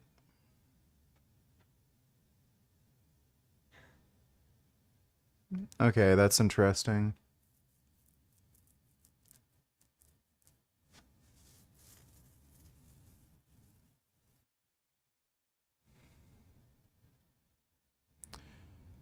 That is interesting. So anybody can... So it only takes one person, so chances are you are probably going to see a motion to vacate. Thanks for the donation, though, Ben. On purpose, but it will seem like it to her. There will be a lot of comments which will talk about her appearance, which will seem like bullying to her. She was bullied and now she's still dealing with the same problems. What I'm trying to say here is there's obviously some very deep psychological problems that are causing her to do this. really bad experiences, and sometimes I just really felt like I couldn't deal with it. In a video uploaded in 2019, Eugenia revealed that bullying was something I dealt with pretty severely from the time I was 6, basically all the way through to high school. She speaks of being hit in the head with objects, pushed against the... This makes you wonder, how would she be right now if she was treated well? If people actually loved her, if she had a loving family? I don't know really what the family situation is. I know that she lives with her mother, who doesn't seem to help her and even somewhat encourages her behavior. What I'm saying is... I think her mother is mentally retarded, and apparently, according to Jacqueline Glenn, her mother is encouraging her anorexia. So yeah, it can't be good for her to live with her parents. That maybe she would have turned out to be okay if people wouldn't have bullied her. Obviously, bullying is going to mess you up in one way or another. For some people, it's more severe. A lot of times, girls that are pretty get bullied a lot in school. That's because the other girls are jealous of the pretty girls. That may have been the case for her, which is very unfortunate. And kicked under the table. People hit me in the head with yo-yos, and I got like pushed against a wall a couple of times. Other children would also make fun of what she would wear and how she would do her makeup. And I would just wear like smile or whatever. Later I would have people like calling me emo, which I don't really even think is like a bad thing. But people would try to say it in like a really like negative, like not so nice way towards me and kind of like be really mean about it, I guess you could say. Crucially, Eugenia would also have others compare their bodies to hers by pulling up their shirts and saying how they were skinnier and prettier than her. Like people also that would kind of make like body comparisons between me and them and be like kind of like pull up their shirts and be like, look, like I'm like so much skinnier than you, like I'm like a lot prettier than you. Other kids even... Oh, that could for sure be one of the main reasons she ended up... Well, sounds like that is probably related to her eating disorder. Would you identify as an Islamophobe? Well, I definitely hate Islam. Islam's a terrible fucking religion and belief structure. The term Islamophobe is just a loaded term. I don't know what's exactly meant by it. It obviously has, like, you know,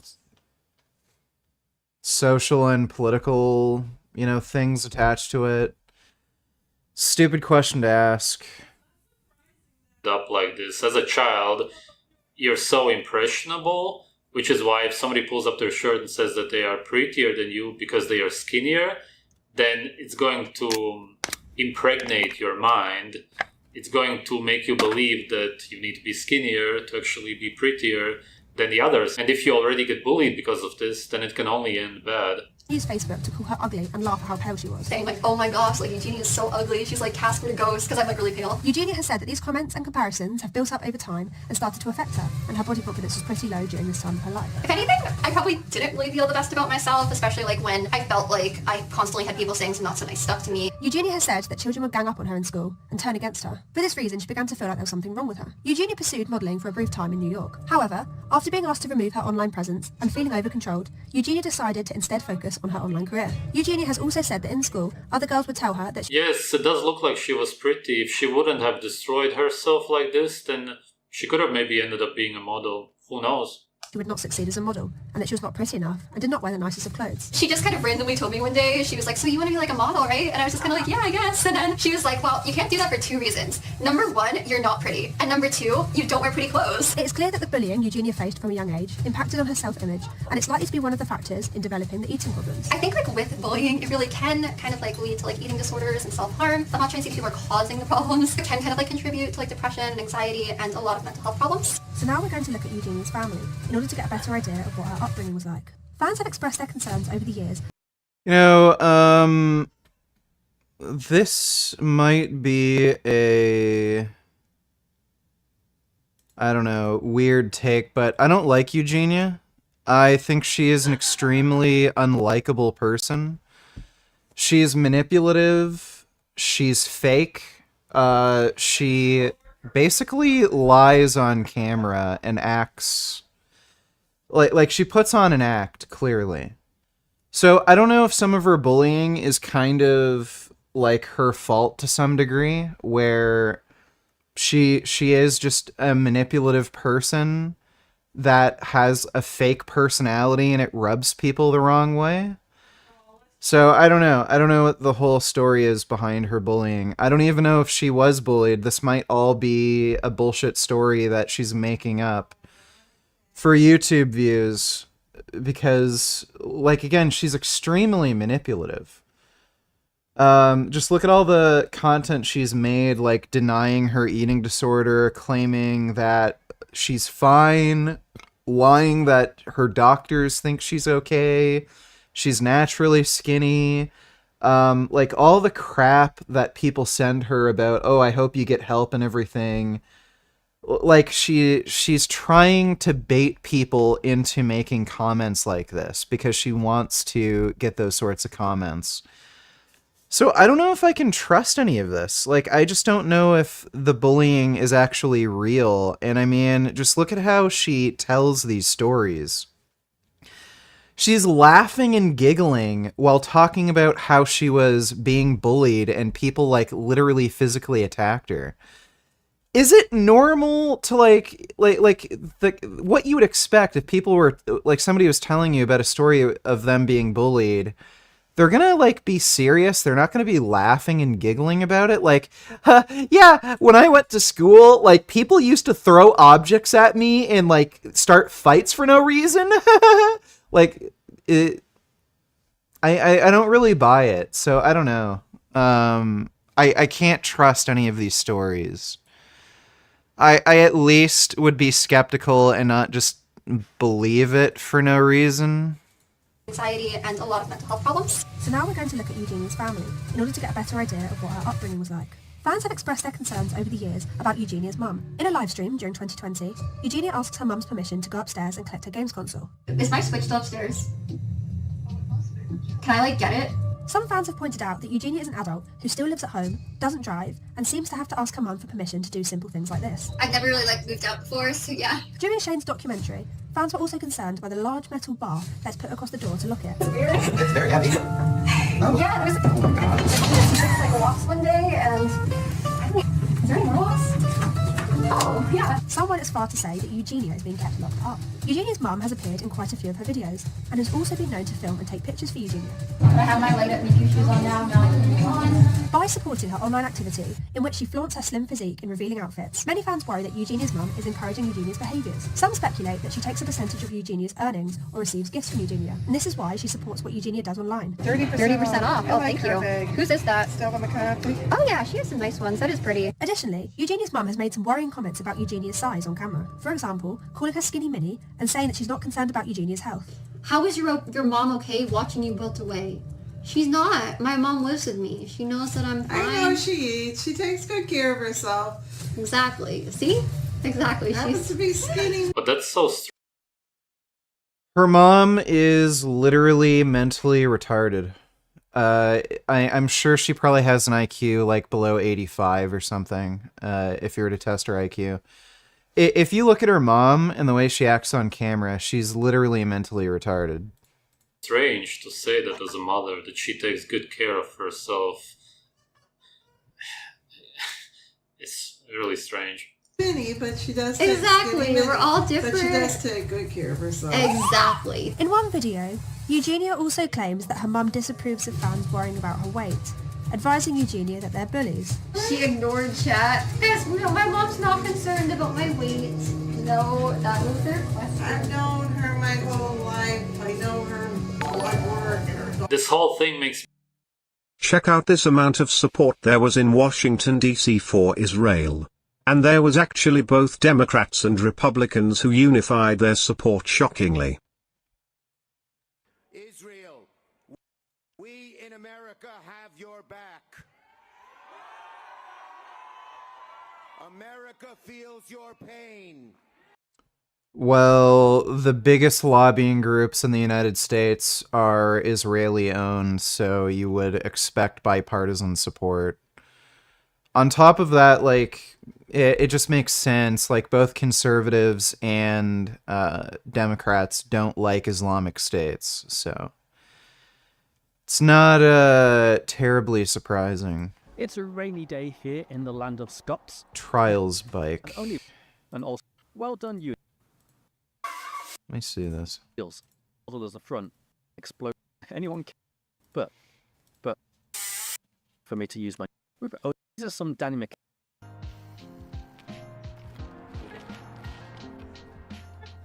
I am shocked at just how much harder front hops are, though. There's so much more weight on the arms. It feels like I'm doing push-up jumps. Also, the long 1095 wheelbase will take some getting used to. I also feel jumping up still feels so much harder on a high bottom bracket bike. I barely made it up this ledge because my rear wheel is lower compared with where my... He makes that look easy, but goddamn, that is difficult. makes me think of the Münchhausen syndrome, especially because of the attention. Her mother may be keeping her sick, so to speak, because she wants her to stay home. You have all of those toys around her. It's as if she wants to keep her to herself for the rest of her life. Doctor's appointments and everything check out good. I'm not concerned. Fans have thrown around several other accusations, calling her mum creepy, mentally unstable, saying she's abusing alcohol or even using drugs. Oh, what a beautiful morning. Oh, what a beautiful day. However, this is all Yeah, her mom is probably mentally disabled. speculation, and there's no real evidence to support these claims. No, I mean because of their issues with... My mom doesn't have issues with alcohol. One thing for sure, though, is that Eugenia really needs a positive support network around her during this difficult time in order to help her have the best shot at recovery. It's kind of hard to hope that she will get any help from her family or friends if the closest human being to her, which is her mother, doesn't even see anything wrong with how she looks like. You could believe that she needs an intervention, but like I said, people like this who don't actually want any help, who don't actually see a problem with the way they are, won't ever be helped unless they want the help, and she clearly doesn't, which is why I don't really see any way to actually help her, as in from the outside. If she would have grown up surrounded by loving people, if her family would have loved her, also her peers in school especially, and if she would have ate natural food humans are supposed to eat, then she would have been biochemically a different human being. But when you get bullied and you eat a completely wrong diet, She may just be prone to eating disorders. I mean, she's always been really, really underweight, so I don't know. Have you heard of the Paria pipeline incident? If not, can you react? Let me take a look. Following recreations of actual Delta P incidents, ask yourself if you have, on occasion, ventured into situations without being thoroughly prepared. Trinidad and maintenance conducted by such the What am noise I of supposed to be phenomena watching, dude? that he Okay, I'm not watching a 40-minute video about a fucking pipeline. Thanks for the donation, Ben. Or, Baj, I mean. No one knew. Yeah, I don't know. Eugenia, she may just be prone to eating disorders. Again, she's a pretty manipulative person. What's kind of funny, and I think it really shows you how fat-phobic people are, you can have somebody like Nikocado who is making a living and deliberately trying to get attention by, gaining a ton of weight, by acting the way he's acting. And everybody hates him. They think he's a fucking jackass. They want him off YouTube. They'll make fun of him, loser, pathetic, all this shit.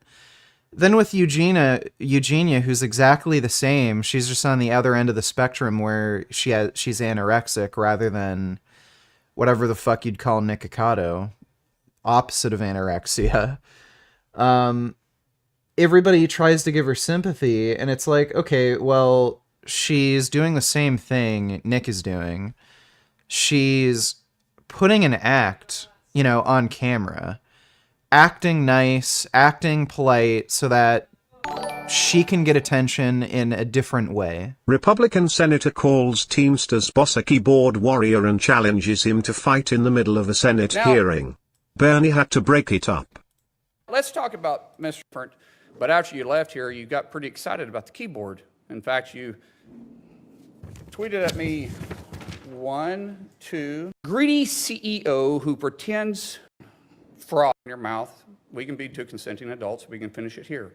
Okay, that's fine. Perfect. You want to do it now? I'd love to do it right now. Well, stand your butt up then. You stand your butt up. Oh, hold on. Big guy. Oh, stop it. Is that your solution every poll? No, sit down. Sit down. Okay. You know your people have enough. You. All right, hold on. That's pretty funny. Thanks for the donation, Caleb. But Eugenia puts on an act for the camera. She's one of these people, she's kind of like John Venus, where she behaves in a way where she thinks she's going to get the most amount of people to like her. Her personality is entirely an act. She deliberately tries to lose weight to get attention online. She deliberately wears clothes and does things on camera that triggers people to leave comments about her, talking about her fucking weight, just like Nick does. But then everybody is like, oh, poor Eugenia, oh, I hope you get help. Like, where's the, like, everybody saying Nikocado needs help? Oh, poor Nikocado, he's mentally ill. Oh, he must have been bullied as a child or something. That's why he's acting out like this. It's, there's a double standard when it comes to people who are overweight versus underweight. Ugh. Yeah. Alright, let's check in on Frank. Where's the fucking Frank vid? There we are. What's up? How are you guys this week? It is Free Range Meat weekly number 8. Today is actually Tuesday. I didn't film yesterday. You know, Mondays, since we're filling orders, I mean, really same with Tuesday and Wednesday. We're just filling orders the whole day, so my guys were like packing up meat all morning. And now, since the ice deliveries come on Tuesday today, they just did like the foods orders and the egg orders. So, you know, no deliveries coming in, no new products to show you guys, but I'll probably film Monday moving forward. So our delivery finally came in. The organ supplements, this is going to be for the third eye and the female fertility, so that's going to be available when you guys see this video. The pituitary and the pineal powders cost more than my car per kilogram. Let's just leave it at that. But when I put them in very tiny bottles, like 20 grams, then, you know, even if a kilogram of powder is like $8,000, that's why I can get it to you guys affordably. But it's definitely something special, the brain glandulars, but we'll talk more about that in the future. Turkeys are coming in this week, so if you guys want Thanksgiving turkeys, definitely place an order. The pork share is now available. Eggs are back, so you know, we're kind of full steam ahead moving forward. Still have a few things we're missing and things to work out, but we're doing okay. We're doing okay. By chance, and usually I'm not here that long, I stayed to work late yesterday till like 5 o'clock, and DHL actually came with those at like 4:30. So my guys wouldn't have been here. So thankfully, I was here to receive it. Can we react to this fun video from Turkey Tom? Please no boring Frank vlog. Please spare us lol. Sus YouTube animations, Hey, sure. I woke up, rolled out of bed, went to the gym, got back feeling, you know what, rather tired, and I was like, hey guys, listen, I need to have a seat. Yeah, in my apartment alone, I was like, hey guys, listen. I was talking to chat alone with no one listening, but I was like, okay, I gotta sit down, I gotta have a little rest. I wanna watch some YouTube while I have my morning coffee. So I sat down, the coffee's brewing, and I have a You have to react to this. It's the story of how Ethan Klein dumped for Palestine so hard his own fans turned on him as well as Hassan's fans. Alright, so it looks like the podcast... I'm not watching that. Thanks for the donation, Sneed. It's not interesting, boring, stupid topic. Dutchy donated $2. Animals that love eating their greens. Let me see. Wow. It's a good Hyrax. Jesus, that's loud. Whoa, that's a good Hyrax. Look at him go munch, munch, munch. I really like Hyraxes. They're really funny animals. That's amazing. It's one of my favorite videos now. Man, look at him munch. That's a good Hyrax. Oh. Oh my god. Look at that turt. That's a good turt. Munch your little cucumber. Yes, munch. Yum, yum, yum. Can I help you? Ah, no blame.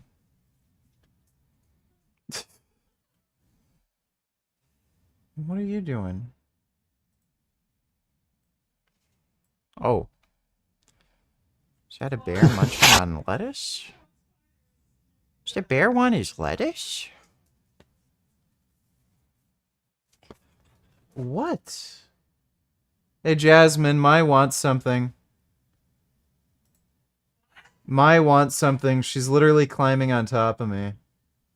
I don't know if she needs out. I don't know if she needs out, but she's climbing on top of me. No, I'm streaming. Okay, well, you're not doing anything, so... Peculiar video in my recommended. Now the title of this video is Delivering Food to a Adult Actress Be Like, featuring Moy Mal. Is that how you say his name? I don't really know how to say this guy's name. Listen, I'm not cultured like that. But this video was titled Delivering Food to an Adult Actress, and in the thumbnail, we can already see that things are getting a bit saucy here. It seems we have a very kind young lady, a very kind gat, bent over with what looks like an African American version of a SpongeBob character with a backwards hat. He's got his little tie there, and it looks like he's holding out some sort of like Uber Eats or DoorDash order. So I saw this thumbnail and I was like, holy shit. This is the content I've been waiting for, okay? I've been waiting for Black SpongeBob for years now. I've been waiting to see that kind of representation, and I'm finally going to get it, okay? I'm finally going to get it. I'm finally going to get it. And nonetheless, it's not even going to be from Viacom, okay? It's not going to be from any official source, no. Because those guys are racist as fuck, okay? Obviously, it's going to come from a kindly YouTuber like Tut Weezy. Memphis, Tennessee, born and raised. I make skits, cartoons, and music. Well, guys, I just know this is going to be some straight fire. I can't believe the Krusty Krab offer a delivery service now. Mr. Krab. Are you kidding? Wait, no. Stop, bro. Stop. Man, I'm sorry. I've been watching My delivery boys, and he gonna tell me delivering food is part of the job. Oh, bro, stop. He gonna tell me delivering food is part Ugh, whatever. Can't be fucked. And talk to the DHL guy. Really beautiful day today, actually. It's like 65 degrees outside. This is what I was doing yesterday. We got magnesium oil. Just have to put the labels on. These are glass bottles, rinsed out with spring water, and then it's made with spring water. So the difference between like this supplement and the regular plastic bottle supplement is, it's a world of a difference. No other supplement companies are crazy enough to do this like me. So my guys have been packing up orders all morning. We got the ice in. I gotta bring in my my CO2 meter to test the air quality in here, because now everything is like closed off and the dry ice does emit some gas. So I just got to double check. Here's more meat orders my guys have to fill. Nothing to really show you guys in the fridge. We did finish the beef barley soup. That's gonna be, we're gonna put it in jars probably Wednesday or Thursday. When you make a soup like that with a lot of flavors, it has to sit at least like 24 to 48 hours for all the flavors to melt together. Then it'll taste really good. Yeah, we got a lot of orders this week. This might be the most orders we've ever had, but technically not really, just because like a lot of them are turkey pre-orders and the eggs are back, so it's a little misleading. It's like we have a lot of orders and then we put some of them aside for the turkey shipping next week. But yeah, my guys still have a lot of orders to do. A lot of orders. Yeah, this is definitely the busiest week. I think my guys are gonna be packing orders until Wednesday, like fully packing Monday, Tuesday, Wednesday, where normally we can finish most orders by like the middle of Tuesday. So we should be fine. I might have to hop back in the freezer myself eventually, but you know. Are you feeling depressed today?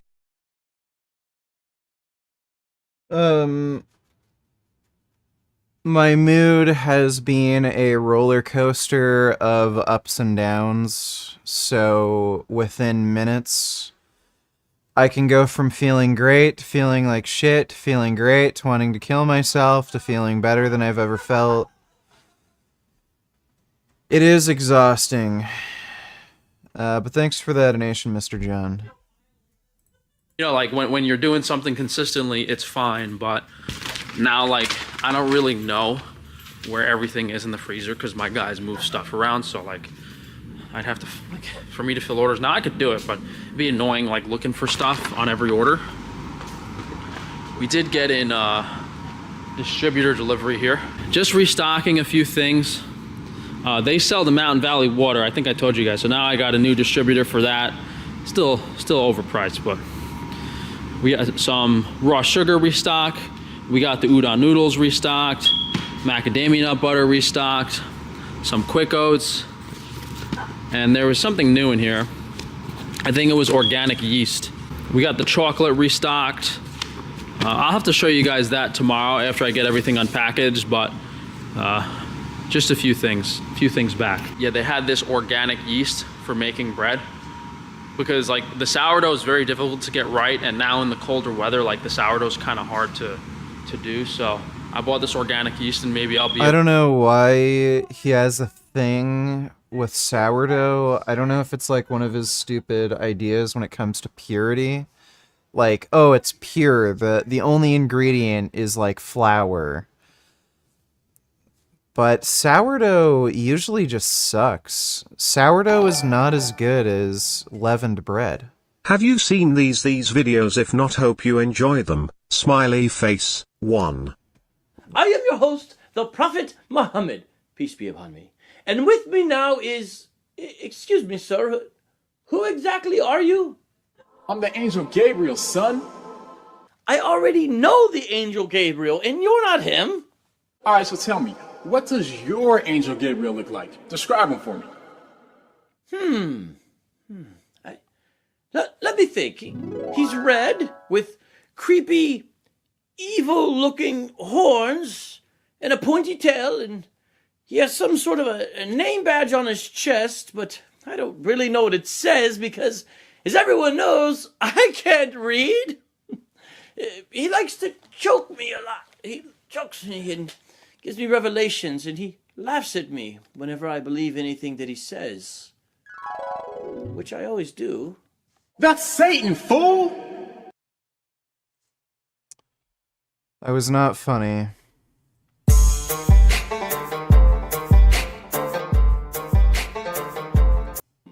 Well, all of my guests either agree with me completely. There is no way I can watch this. This guy makes me want to kill myself. That is some of the dumbest, lame, unfunny content I've ever seen. Thanks for the donation, Ilian. Able to make the bread a lot easier. Yeah, so that's the distributor delivery that came in. I think there's another pallet somewhere. And those are some orders my guys already packed up today to go out. Yeah, so today, tomorrow, my guys are gonna be doing the meat orders, the foods orders, the egg orders. Try to get everything out this week, and I am going to try to get the organ supplements products ready because, you know, I didn't want to market them until I had the female fertility and the third eye ready, and, you know, I'm going broke, so I need some supplementary sales. Guys, if I didn't have these other businesses, When are you going to do another stream marathon? That shit was fun as fuck. Maybe build some Gundams. Well, I guess if you guys want it, I could do a stream marathon. I don't know, I guess I could do it soon. If you guys actually want a stream marathon. 1/144 scale. So you have your entry grade, your high grade, and your real grade. So the entry grade is meant to be like your first model. The real grade 144 scale sucks. I made it. It's not good. Okay, it's something that's meant to be put together in like 15 minutes to like 40 minutes, depending on your skill level. Super duper easy to put together. The next grade is our high grade. It's relatively inexpensive and it has the most mobile suits. The one behind it is the real grade, which is very popular because the mechanics and the flexibility and the architecture is very similar to the master grade, but they've shrunk it to that 144 scale. But as you can tell from it, it's a lot more detailed. You can, up close, you can immediately tell the detail change and just the overall complexity of that one compared to the high grade. Right, it's a lot more. Yeah, I did not like the real grade RX-78. The master grade is way better. The perfect grade's amazing. Kid Boot on $8. Let me see. About yourself that nobody knows. So nobody knows that I was born with 2 vaginas. And I used to be super self-conscious about it, but now I think it's kind of cool. You were born with like 2 actual, like whole. Yeah, I have 2 separate. No way. Okay, so are they like next to each other, on top of each other? How is that? There's a top and a bottom. And I only let men the bottom. That way I won't get pregnant. Is the top one your main one? Yeah. But like if I'm like, you know, sleeping with a side dude or something, I'll give him the bottom. Really? Yeah, it's not cheating that way. Since like only my man's my main. Wow, that is really insane. Has any guy ever noticed that you have 2? Yeah, the guys that I sleep with know. Sometimes like if they get bored of the top, then the other one. But not many other people know that. Wow. Double must be really easy for you. Crazy. Triple goes hard. Wow. Quadruple, actually. Yeah, I got 4. Yes. What is? Yeah. All right. Well, thank you, Kid Boo. Appreciate the donation. New Frank Vids. Liked your early stream today. Yep, we got a new Frank vid. I don't know if he has any new shorts. Looks like he does have a few new shorts. And thanks for the donation, James. Appreciate it. This is magnesium oil, a topical magnesium spray that you can put on your skin to get your daily magnesium intake. And Yeah, so that is stupid. You cannot reliably get your RDA for magnesium by having it be absorbed through your skin. these have gotten very popular over the recent years. Basically, everyone knows how important magnesium is for your health. I've done several videos on it myself. Why does he even sell a magnesium supplement when supposedly, like, his perfect diet, like, he could easily get magnesium? What I wanted to highlight was the difference between our magnesium oil at organsupplements.com versus any other brand. We use glass and glass bottled mineral water. So these other companies are using plastic, which is full of chemicals. He said magnesium oil. How the What? If it's oil, then water can't be in it. And tap water, which is full of chemicals, fluoride. You said it's magnesium oil. Where does water come into this? Chlorine. So, if you're trying to get healthy and get your magnesium, these supplement companies aren't mindful of stuff like that. We go the extra mile at Organ Supplements and charge the same price, guys. That's why I'm going broke. Highest quality stuff, free of Well, that is a lie. chemicals. Organsupplements.com. I don't even understand. Is this oil or is it water? Like, what? That makes no sense. I don't know if Frank knows what he's even selling.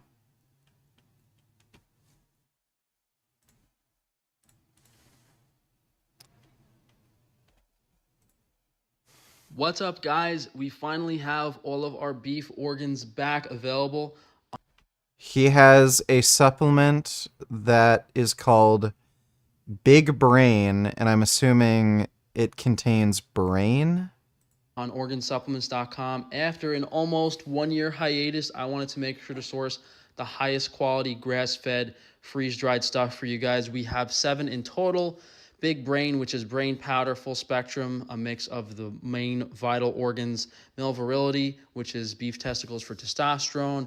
Female Well, this is a scam. fertility, which is uterus and ovaries for estrogen. We have the thyroid support, thyroid for those hormones, immune strength, thymus and lymph nodes for immune support, and then Dude, the USDA or somebody should come in and ban him from selling this shit.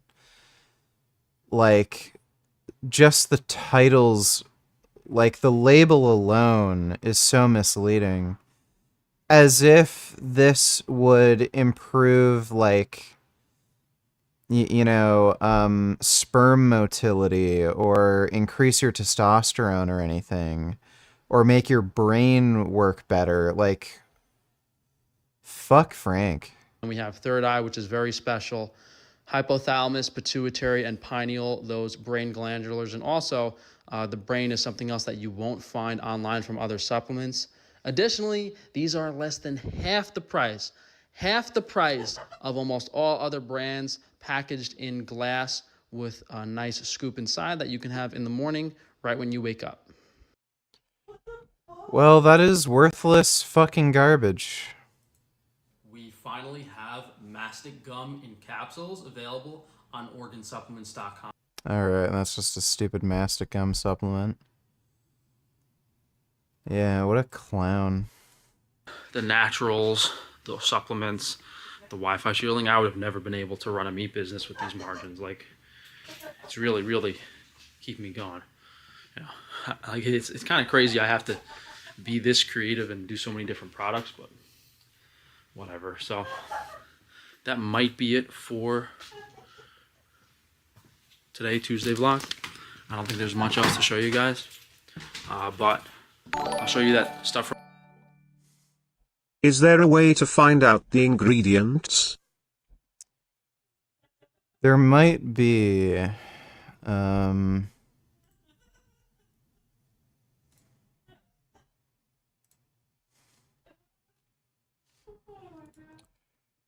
Ingredients: freeze-dried beef testicles.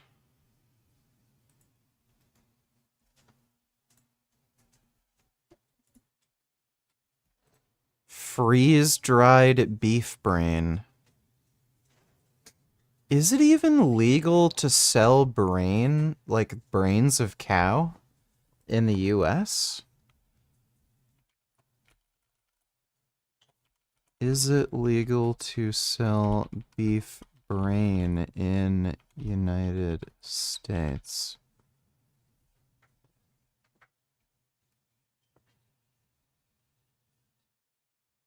Oh, okay, so it's illegal if the cattle is more than 30 months old. So depending on where Frank is sourcing this shit, it may be illegal what he's doing.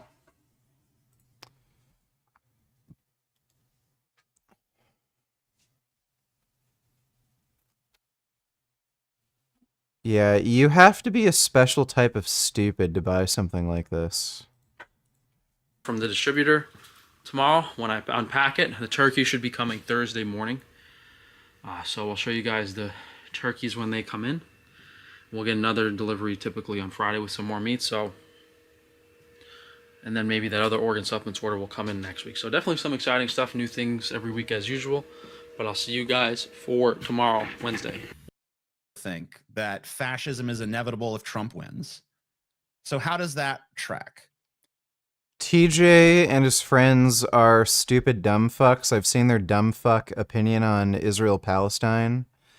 They're pro-Palestine, and they're trying to defend Hamas, so I don't know. It looks like they're talking about something completely different there. What's up, guys? It is early on Thursday. Turkeys just came in. I didn't film yesterday, Wednesday, because I was about to have a stroke. I was stuck working like the whole day. I didn't have time to do anything else. I had to actually like physically help my guys. FedEx was like a nightmare, just some stupid stuff, and they never showed up later after we packed up all the orders. We were basically in a rush to get all the orders finished because of the ice deliveries and all that stuff. And we basically got everything done, but we're still a little behind. Like normally we would have had all the egg orders sent out yesterday. We didn't do them yet, so we got to do all the egg orders today. But first, right now, my guys are packing up the turkeys. We got to organize them right now. I'll give you guys a look at how they came. So I tried to save it. What were the prices? Will Frank kill the turkeys on site?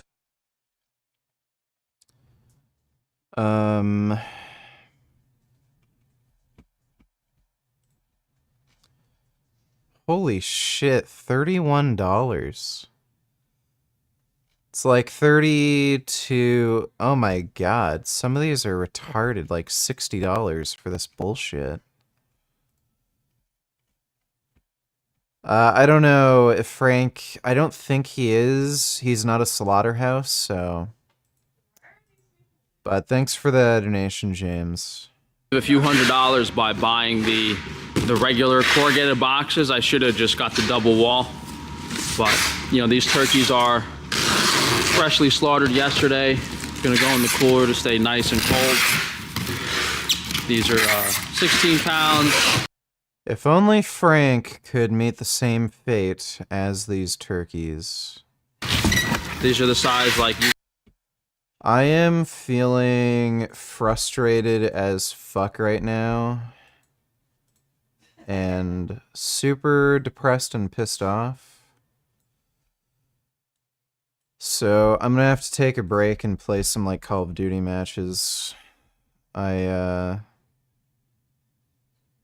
just can't react to videos right now. I need a few minutes break.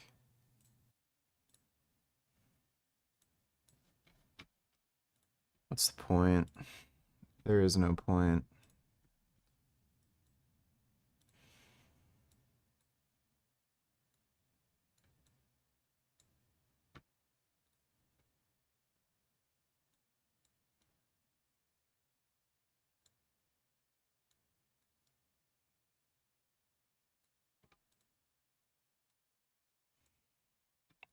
You guys are gonna get here.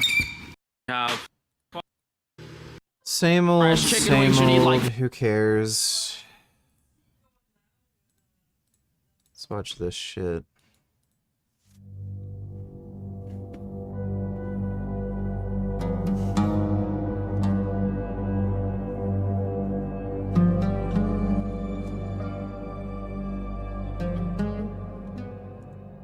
This video is about the marriage of Prophet Muhammad and Aisha, as the main example of child abuse and perversion that was, and is, sanctioned in Islam. The source of narration is the History of Al-Tabari, Volume 9, page 129 to 130. Prophet Muhammad's first wife was Khadijah. The couple married for 25 years in Mecca. When Khadijah died, Khala binti Hakim, who was the wife of Othman bin Mazun, came to him and said, O Rasulallah, will you not marry? With whom? A maiden, if you like, or a non-maiden. Who is the maiden? The daughter of the dearest creature of Allah. Can you please mind your language when talking about the Prophet? Fuck the Prophet Muhammad, he's a piece of shit. Thanks for the donation, Ali. To you, Aisha bint Abu Bakr, And who is the non-maiden? Sauda binti Zamah. She has long believed in you and has followed you. Oh, I would marry both of them. Why don't you go to propose them on my behalf? Yes, Rasulallah.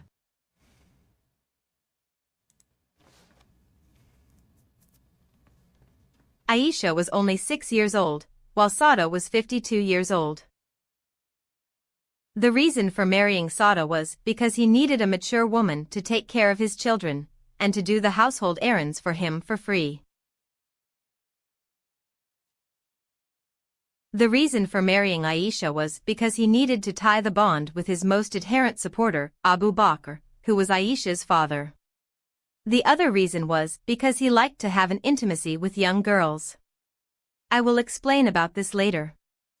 Khala went to Abu Bakr's house, where she found Ruman, mother of Aisha, and said, O Ruman, what a good thing and a blessing has Allah brought to you. Oh, what is that? The messenger of Allah has sent me to ask for Aisha's hand in marriage on his behalf. I ask that you wait for Abu Bakr, for he should be on his way. When Abu Bakr came, Khala repeated what she had said. Oh, I don't know. She is like his brother's daughter. Would she be appropriate for him? Oh, I will pass your concern to Rasulallah. Khala returned to Prophet Muhammad, and told him about what Abu Bakr said.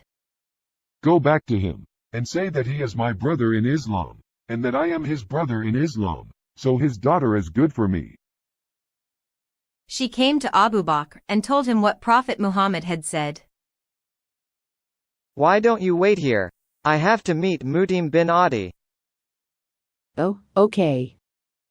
Abu Bakr went to Mutim's house. Al-Mutim bin Adi had asked Aisha's hand for his son. But we cannot promise him anything yet. Abu Bakr went to Mutim's house and met him and his wife.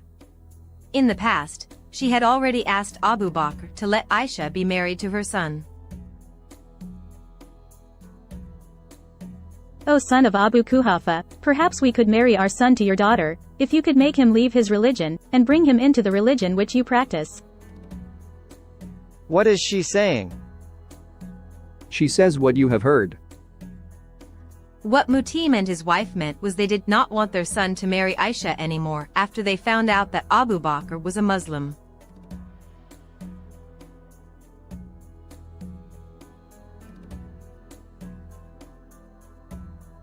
Abu Bakr left, realizing that Allah had just removed the problem he had in his mind.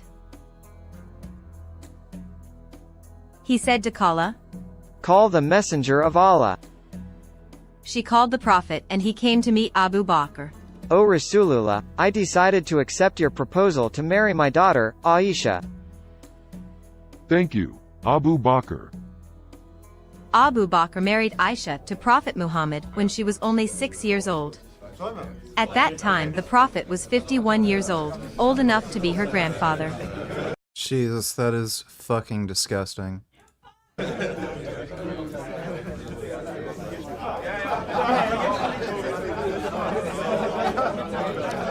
Who's the girl with the boobies in my desktop background? That is Battle Angel Alita.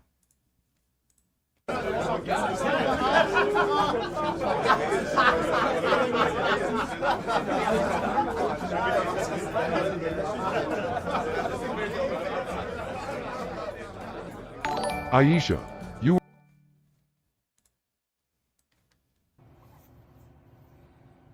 Just take a shower.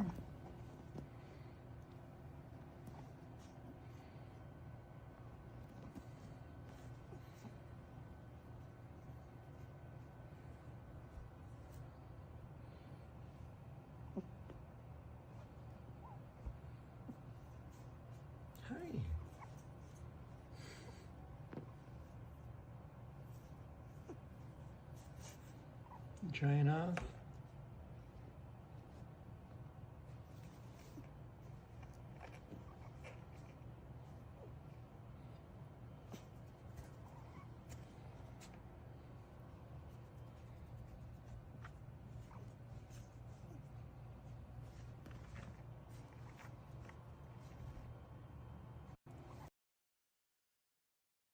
That is a very cute prairie dog. Thanks for that donation, Lionheart Poo.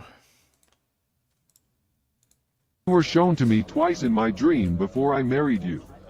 I saw an angel carrying you in a silken piece of cloth. And I said to him, uncover her. And behold, it was you. I said to myself, if this is from Allah, then it must happen. Whether Prophet Muhammad actually had such a dream or he just said it to please Aisha, is not the point. What matters here is that it indicates that Aisha was a baby being carried by an angel when the Prophet dreamt of her. The question is, what kind of man dreams about marrying a baby? Yeah, really. A year later, Prophet Muhammad and the Muslim... This has nothing to do with my prophet. Please VG, just stop it. It doesn't make any sense. It's not the message he sent, it's not what he meant, that's not why he came. You can claim as much as you want to, but I assure you the man I follow was not the same. Prophet Muhammad was a pedophile and a retard. Thanks for the nation. Vegan Gains is Islamophobic scumbag. Muslims migrated from Mecca to Medina.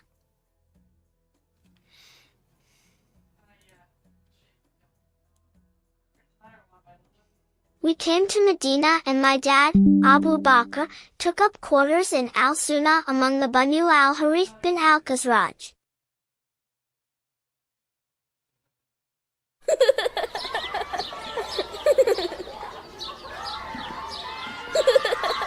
I and my friends used to play with the swing near my house.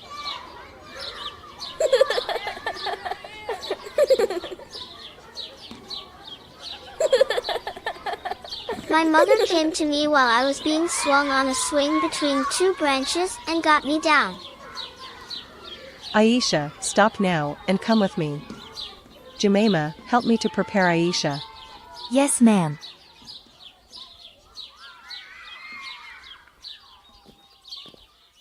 What's going on, Mom? Jemima, my nurse, took over and wiped my face with some water. Jemima, what's going on? Why you need to prepare me?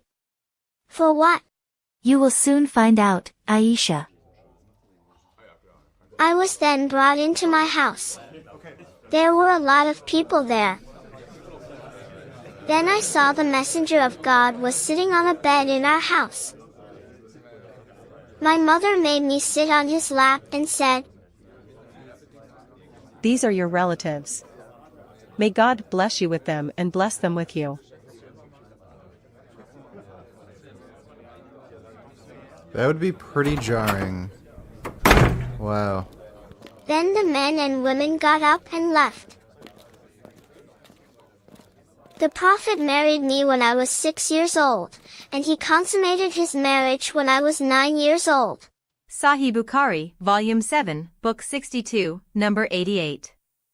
Narrated Ursa. The Prophet wrote the marriage contract with Aisha while she was 6 years old and consummated his marriage with her while she was 9 years old.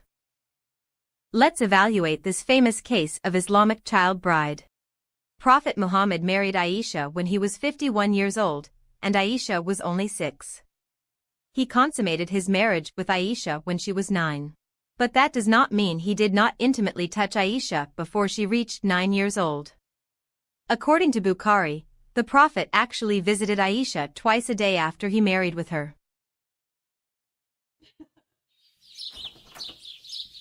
Yep, he diddled a kid when she was only like 6. I don't remember a single day passing without our house being visited by Rasul Allah in the morning and in the evening.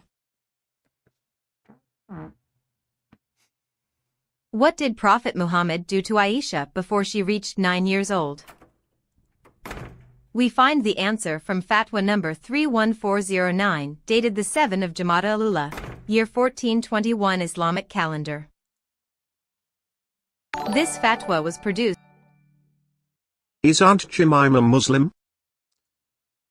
No, she's just a dumbass Christian. Thanks for the donation, Faggot Fagerson.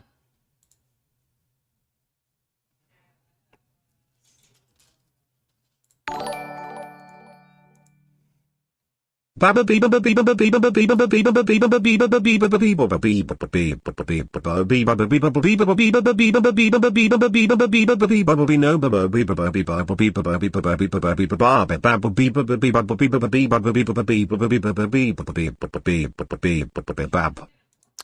Thank you for that, 9014. Excellent spam as always. Appreciate the donation, dude.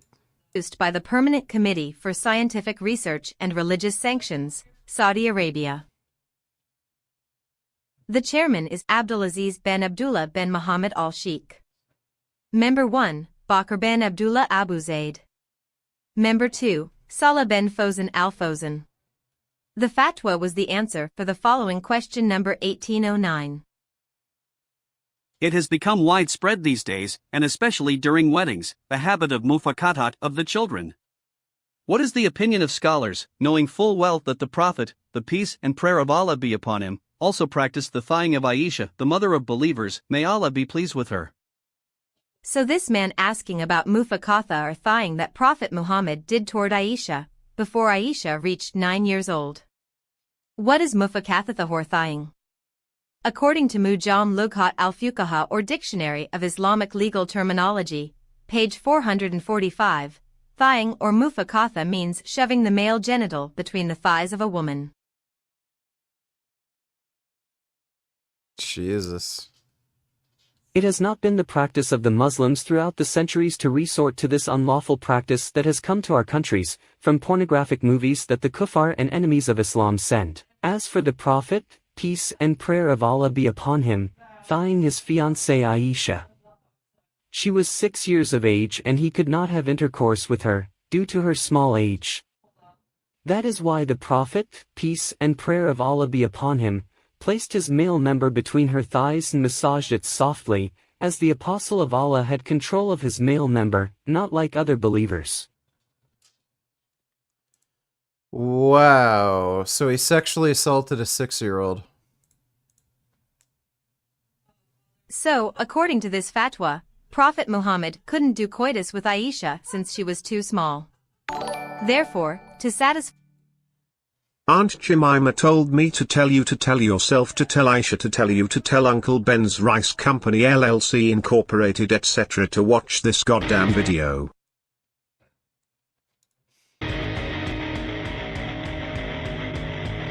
Birds! You're the bird man! Time for some Venn diagrams! Boy, power thirst! Man, power thirst! Man! Pregnant woman, power thirst! Holy shit! Look at the people with Down syndrome, watch them turn into energetic people with Down syndrome! It's a very slight adjustment, man! T-shirt, Nana t-shirt, rabies! Rabies! Hydrogen, oxygen, sperm of Zeus! Power thirst! Sperm! Face, fist, baby, fist, dog, fist, double fist! Mary fist!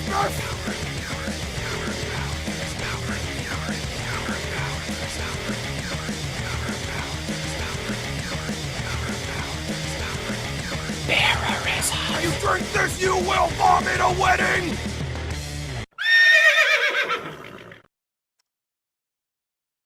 Thank you for that. Appreciate the donation, Monkey Butt. his twisted desire, he did the mufakatha to her. How about that? A 51-year-old man did this to a 6-year-old girl. To this day, Jesus. Muslims consider this as a benevolent act on the part of the adult male not wanting to harm her. Seriously? What harm could be inflicted upon a young girl mentally and emotionally if not a grown man showing her his manhood and rubbing it between her legs? Fatwa number 92051 also explains about the mufakatha. Assalamu alaikum wa rahmatullahi wa barakatuh. Can you explain to me the thing called thaying, also pronounced mufakatha? All perfect praise be to Allah, the Lord of the worlds. I testify that there is none worthy of worship except Allah, and that Muhammad is his slave and messenger. We ask Allah to exalt his mention as well as that of his family and all his companions. The term mufakatha means to have foreplay with the wife between her thighs. Dogged Dogolito donated $2. Okay, okay, Mr. Allen? I can't watch this. This is going to be a copyright issue. Thanks for that donation, though, Dog. Dogolito. It is reported in one narration that when the Prophet wanted to enjoy one of his wives who was in menstruation, he would put a piece of cloth on her vagina to cover it. This is from Sunan ibn Majah hadith. The author of Fayd al-Qadir interpreted the expression, if he wanted to enjoy, to mean having all permissible foreplay, but avoiding the vagina, or the anus, like in between her thighs, which is mufakatha. Allah knows best. He said that this information is based on Ibn Majah hadith about Prophet Muhammad approaching his wife while she was having a period. We can find the Ibn Majah hadith from the Encyclopedia of Islam. This is Hadith Sunan Ibn Majah, number 628. The left one is in Indonesian, and the right one is in Arabic. The translation of the Arabic version says, Aisha says, when one of us menstruated, the Prophet, may God's prayers and peace be upon him, ordered her to gird herself with a loincloth, then he had intercourse with her. This hadith explains that Prophet Muhammad used to have intercourse with Aisha whilst she was on her period, but not through vagina because that is haram during menstruation. Which means Prophet Muhammad did the mufakatha with Aisha's thighs.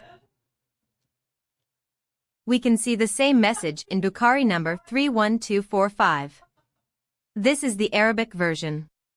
This is the English translation of the hadith. On the authority of Maymuna, she says that the Messenger of God, may God's prayers and peace be upon him, if he wanted to have sexual intercourse with one of his wives, she should wear a garment while she was menstruating. How could the Prophet had intercourse with his wife during menses? By doing the mufakatha. This is Fatwa number 777718, also about the Mufakatha. What's the ruling on thawing minors? If the question refers to the thawing of a minor wife by her man, then this is permissible.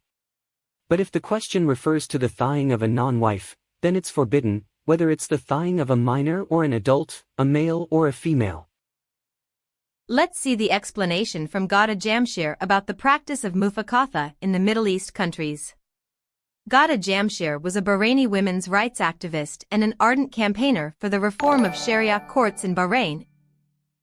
Why are we watching this shit, Sv3rige? You good?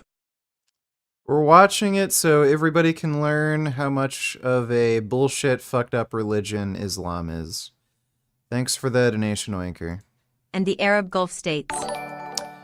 $20, have you seen this? Might be the funniest prank call of all time. Let me take a look.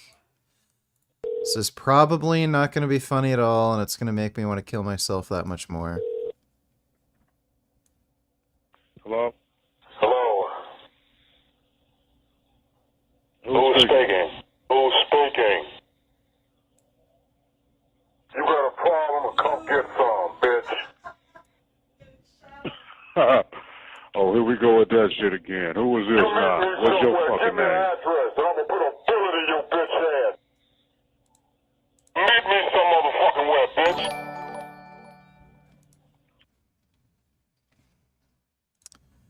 Son Goku tonight tellers, is it possible to be this strong naturally?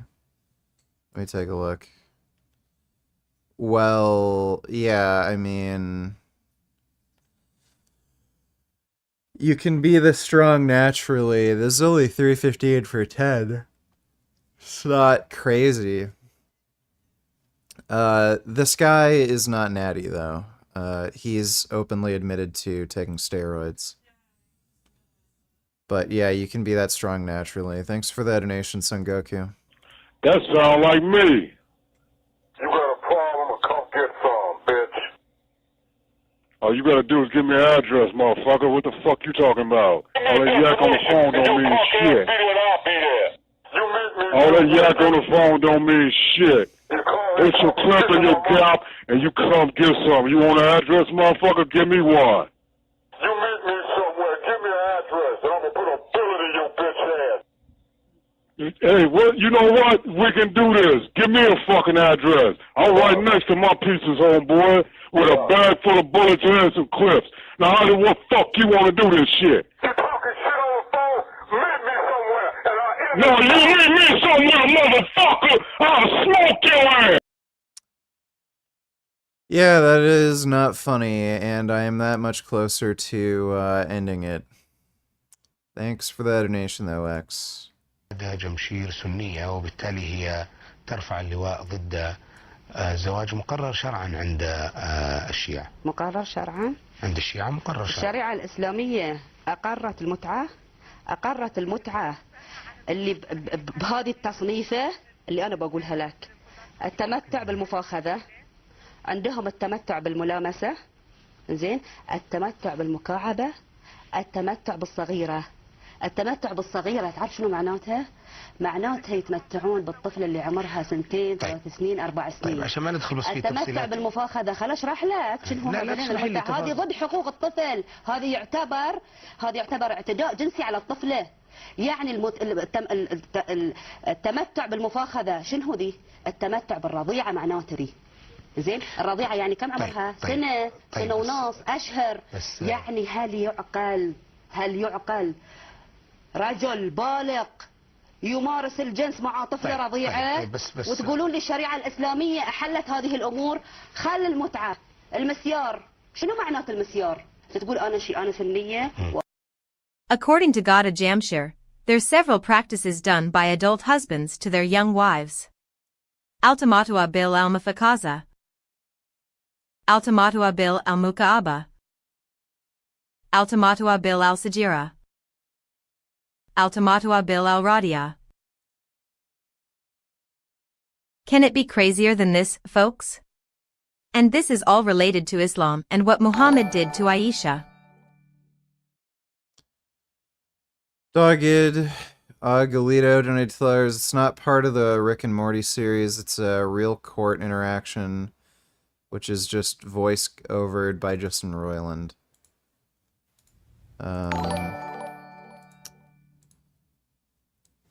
Okay, we might... I'm not going to give you any guarantees. If it's not funny, we're just going to stop watching it. Thanks for the nation, dude. Cute Gains and $2. Think you might enjoy this. Let me see. Oh, wow.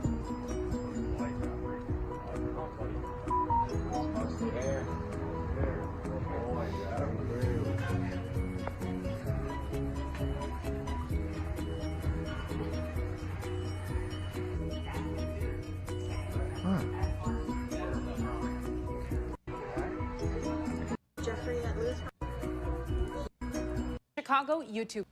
That's a nice camel.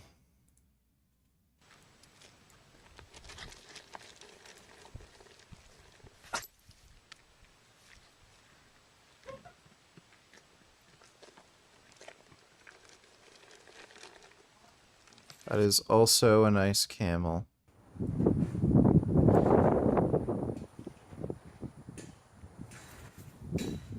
Wow, it's a baby. All right.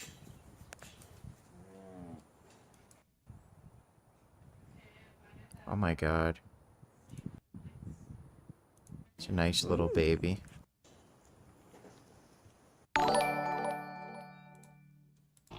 The first mosques point to Petra, Jordan, not Mecca. Petra also fits the description of Muhammad's home place than Mecca does. I've never confronted Muslims with this. Wonder what they would say. I don't know. Don't particularly care about that issue, but I don't know. Thanks for the nation, Vegan Dragon.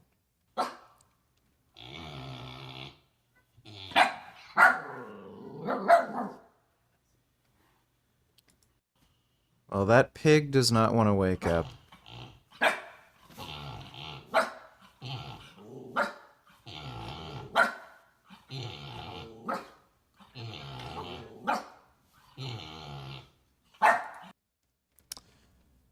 Yeah, that pig does not want to wake up. Wow. My god.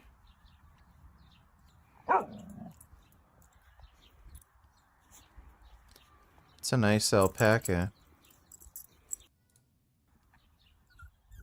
That alpaca looks friendly. Alpaca says hello. Thank you for that, Cute Gains. Appreciate the donation, dude. Okay, okay, Mr. Allen. Right.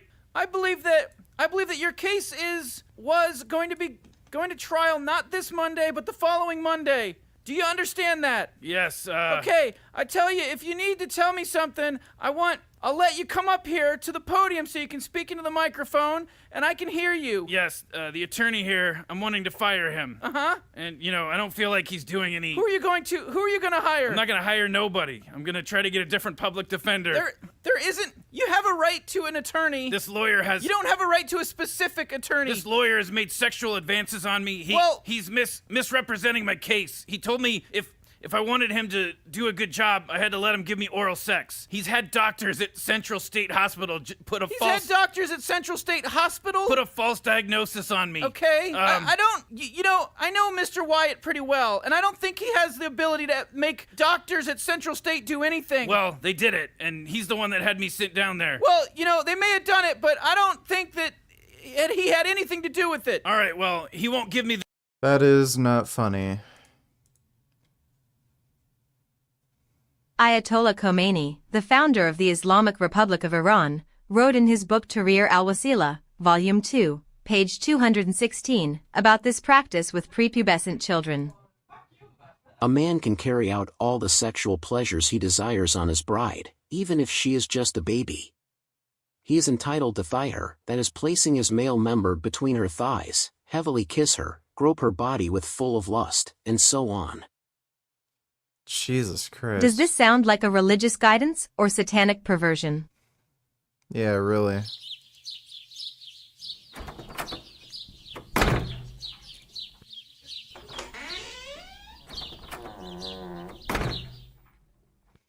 So, when Prophet Muhammad visited me every day, you know what he did to me.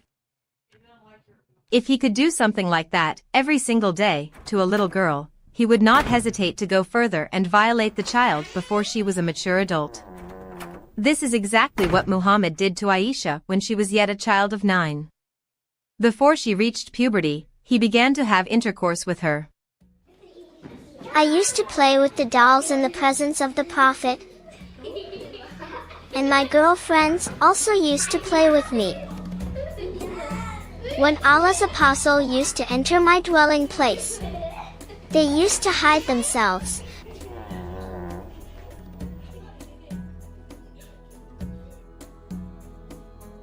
But the Prophet would call them to join and play with me. According to Ibn Hajar al-Asqalani in his Hadith explanation, Fatah al-Bari, page 143, the playing with the dolls and similar images is forbidden, but it was allowed for Aisha at that time, as she was a little girl, not yet reached the age of puberty. Muslims usually argue that Muhammad just following his culture and tradition at his time, and that marrying a girl as young as 9 years old was an accepted norm of the Arab culture. If that is true, then Muhammad was a product of a sick society. If he was as a genuine prophet of God, he would have guided his people to abolish that sick tradition, instead of participated in it. Marrying children was not part of the culture of any nation. It is actually contrary to human nature. Healthy grown-up men only have parental feelings toward young children. The point is that Muhammad was not mentally healthy. Absolutely based.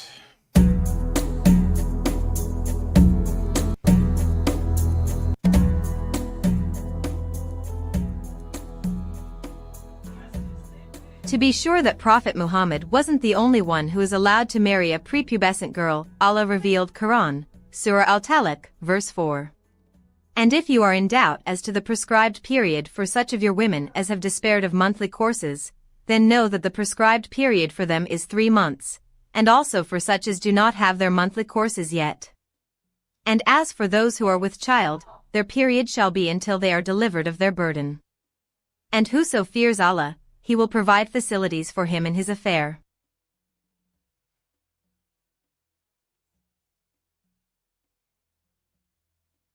The following story is from Tafsir Tabari, about the event behind the revelation of Quran, Surah Al-Talaq, verse 4. One day, Prophet Muhammad chatted with his companions. As usual, the topic of conversation was about women and sexual intercourse. This is Allah's law regarding iddat, which is waiting period of a female must observe before she can remarry. Allah said in Quran that a Muslima has to wait for 3 months before she can remarry. This is important to be sure that she is not pregnant with her previous husband when she remarry. One of Prophet's companions, named Ubay ibn Ka'b, asked a question. O Rasul Allah, there are some females that you do not mention about their iddah, such as old women, small girls, and pregnant women. Oh, okay then, here is Quran, Surah Al-Talaq, verse 4. And as for those of your women, who have despaired of menstruation, which are old women, if you have a doubt, their prescribed time shall be 3 months. And of those too who have not had their courses, which are little girls who are too young to have menstruation, their waiting period shall also be 3 months. And as for the pregnant women, their term the conclusion of their prescribed waiting period, if divorced or if their spouses be dead, shall be when they deliver. And whoever fears God, He will make matters ease for him in this world and in the hereafter. From Prophet Muhammad's... Donate $2, let me take a look.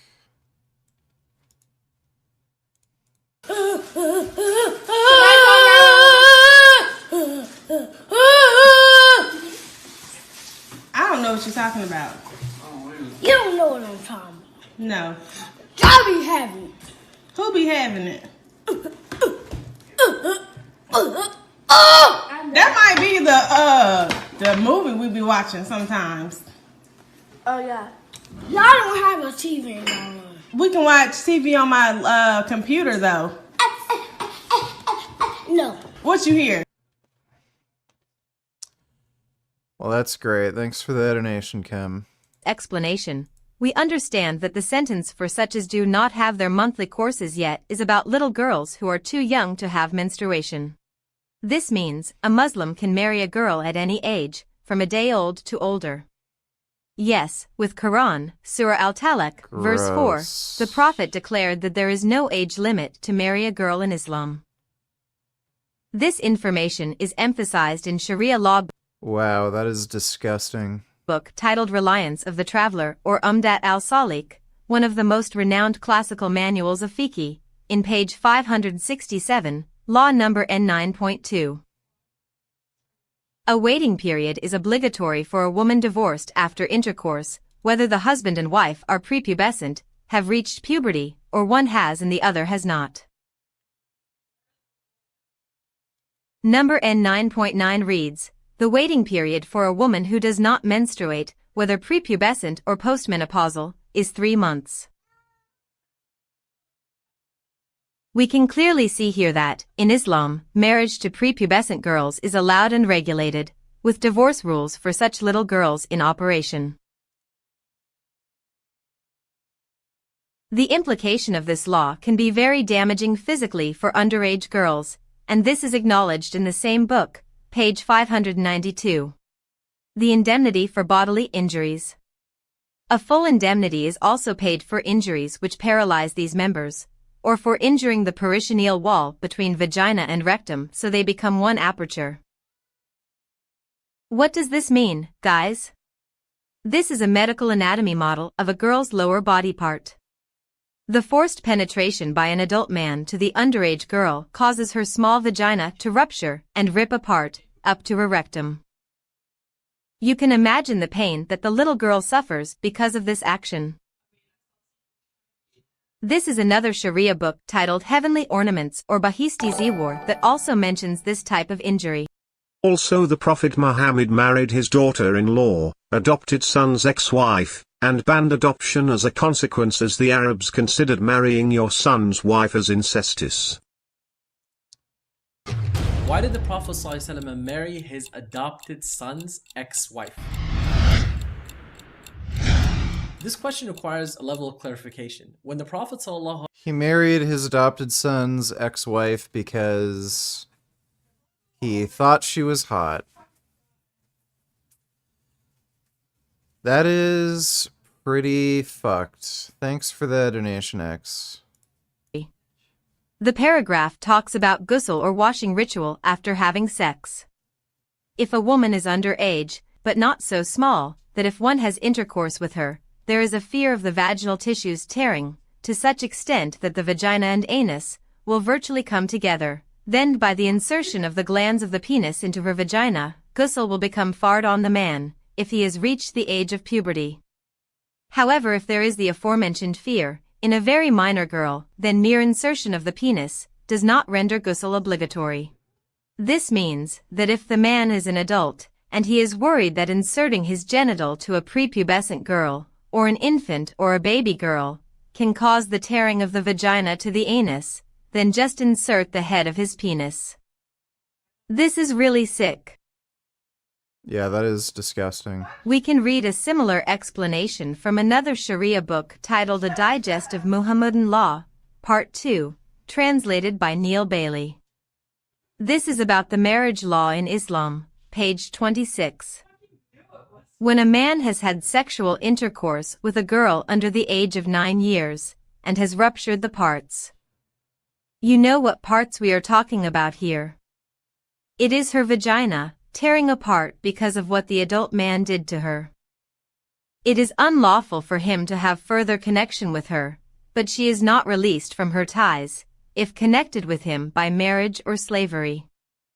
This means that if the vagina ruptures, then the man should not continue the coitus. But that doesn't mean that the girl can divorce the man, if the man is her husband, or that the girl is free if the man is her slave master.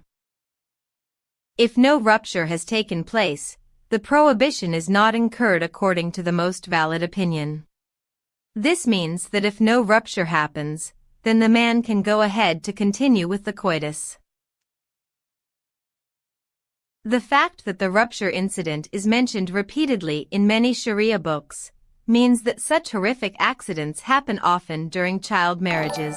Islamic There is very few non-Quranic sources of Muhammad or even Islam, most was destroyed. Seems like the first Arab warlords followed Jihadism. Anyway. When will you stand in public with the placard of the Prophet Muhammad? I really want to see the reactions. Jasmine won't let me do it because she's afraid Islamic retards will dox us and come after us and kill us. Thanks for the donation, Vegan Dragon. law doesn't protect the safety or uphold the honor of little girls. Quran, Surah Al-Talaq, verse 4, opens up opportunities for sexual predators to destroy numerous small girls, morally and physically, since 1400 years ago up to now. That is seriously fucked. Yeah, the Arab world is sick. Seriously, seriously sick.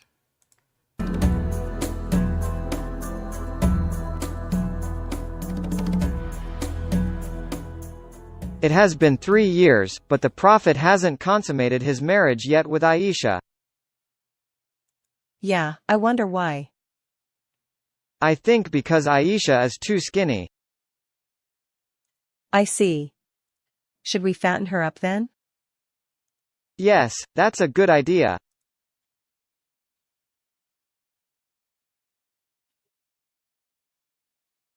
My mother wanted me to gain some weight before going to the home of Rasulullah sallallahu alaihi wasallam.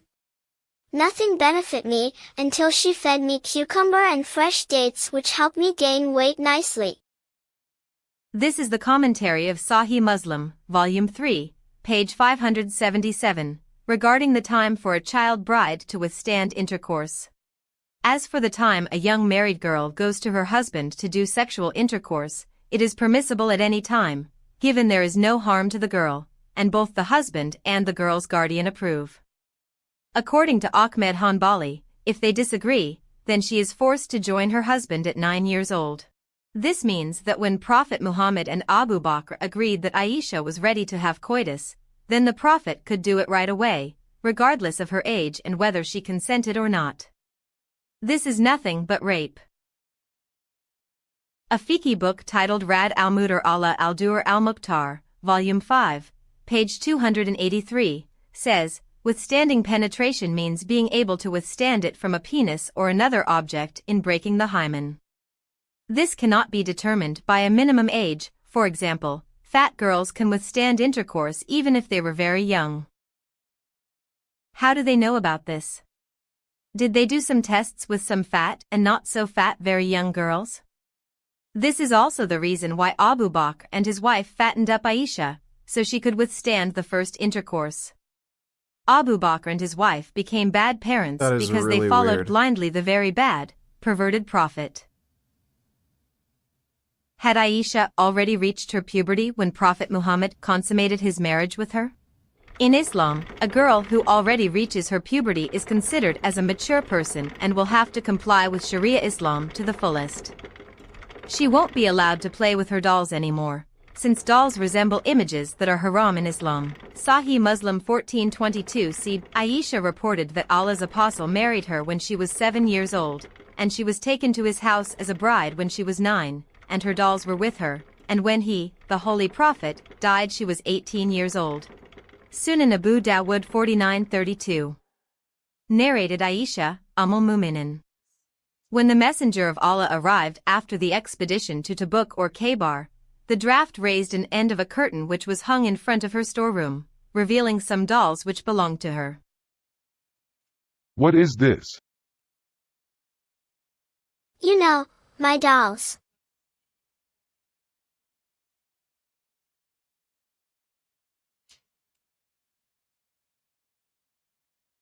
What is this I see among them? That's a horse. What is this that it has on it? 2 wings.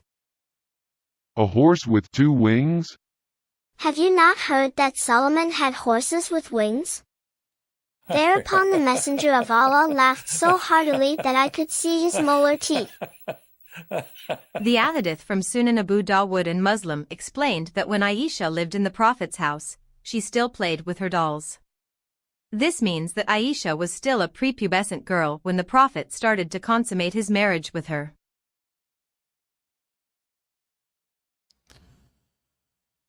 Yep, Prophet Muhammad was a sick, disgusting, fuck piece of shit. But we already knew that.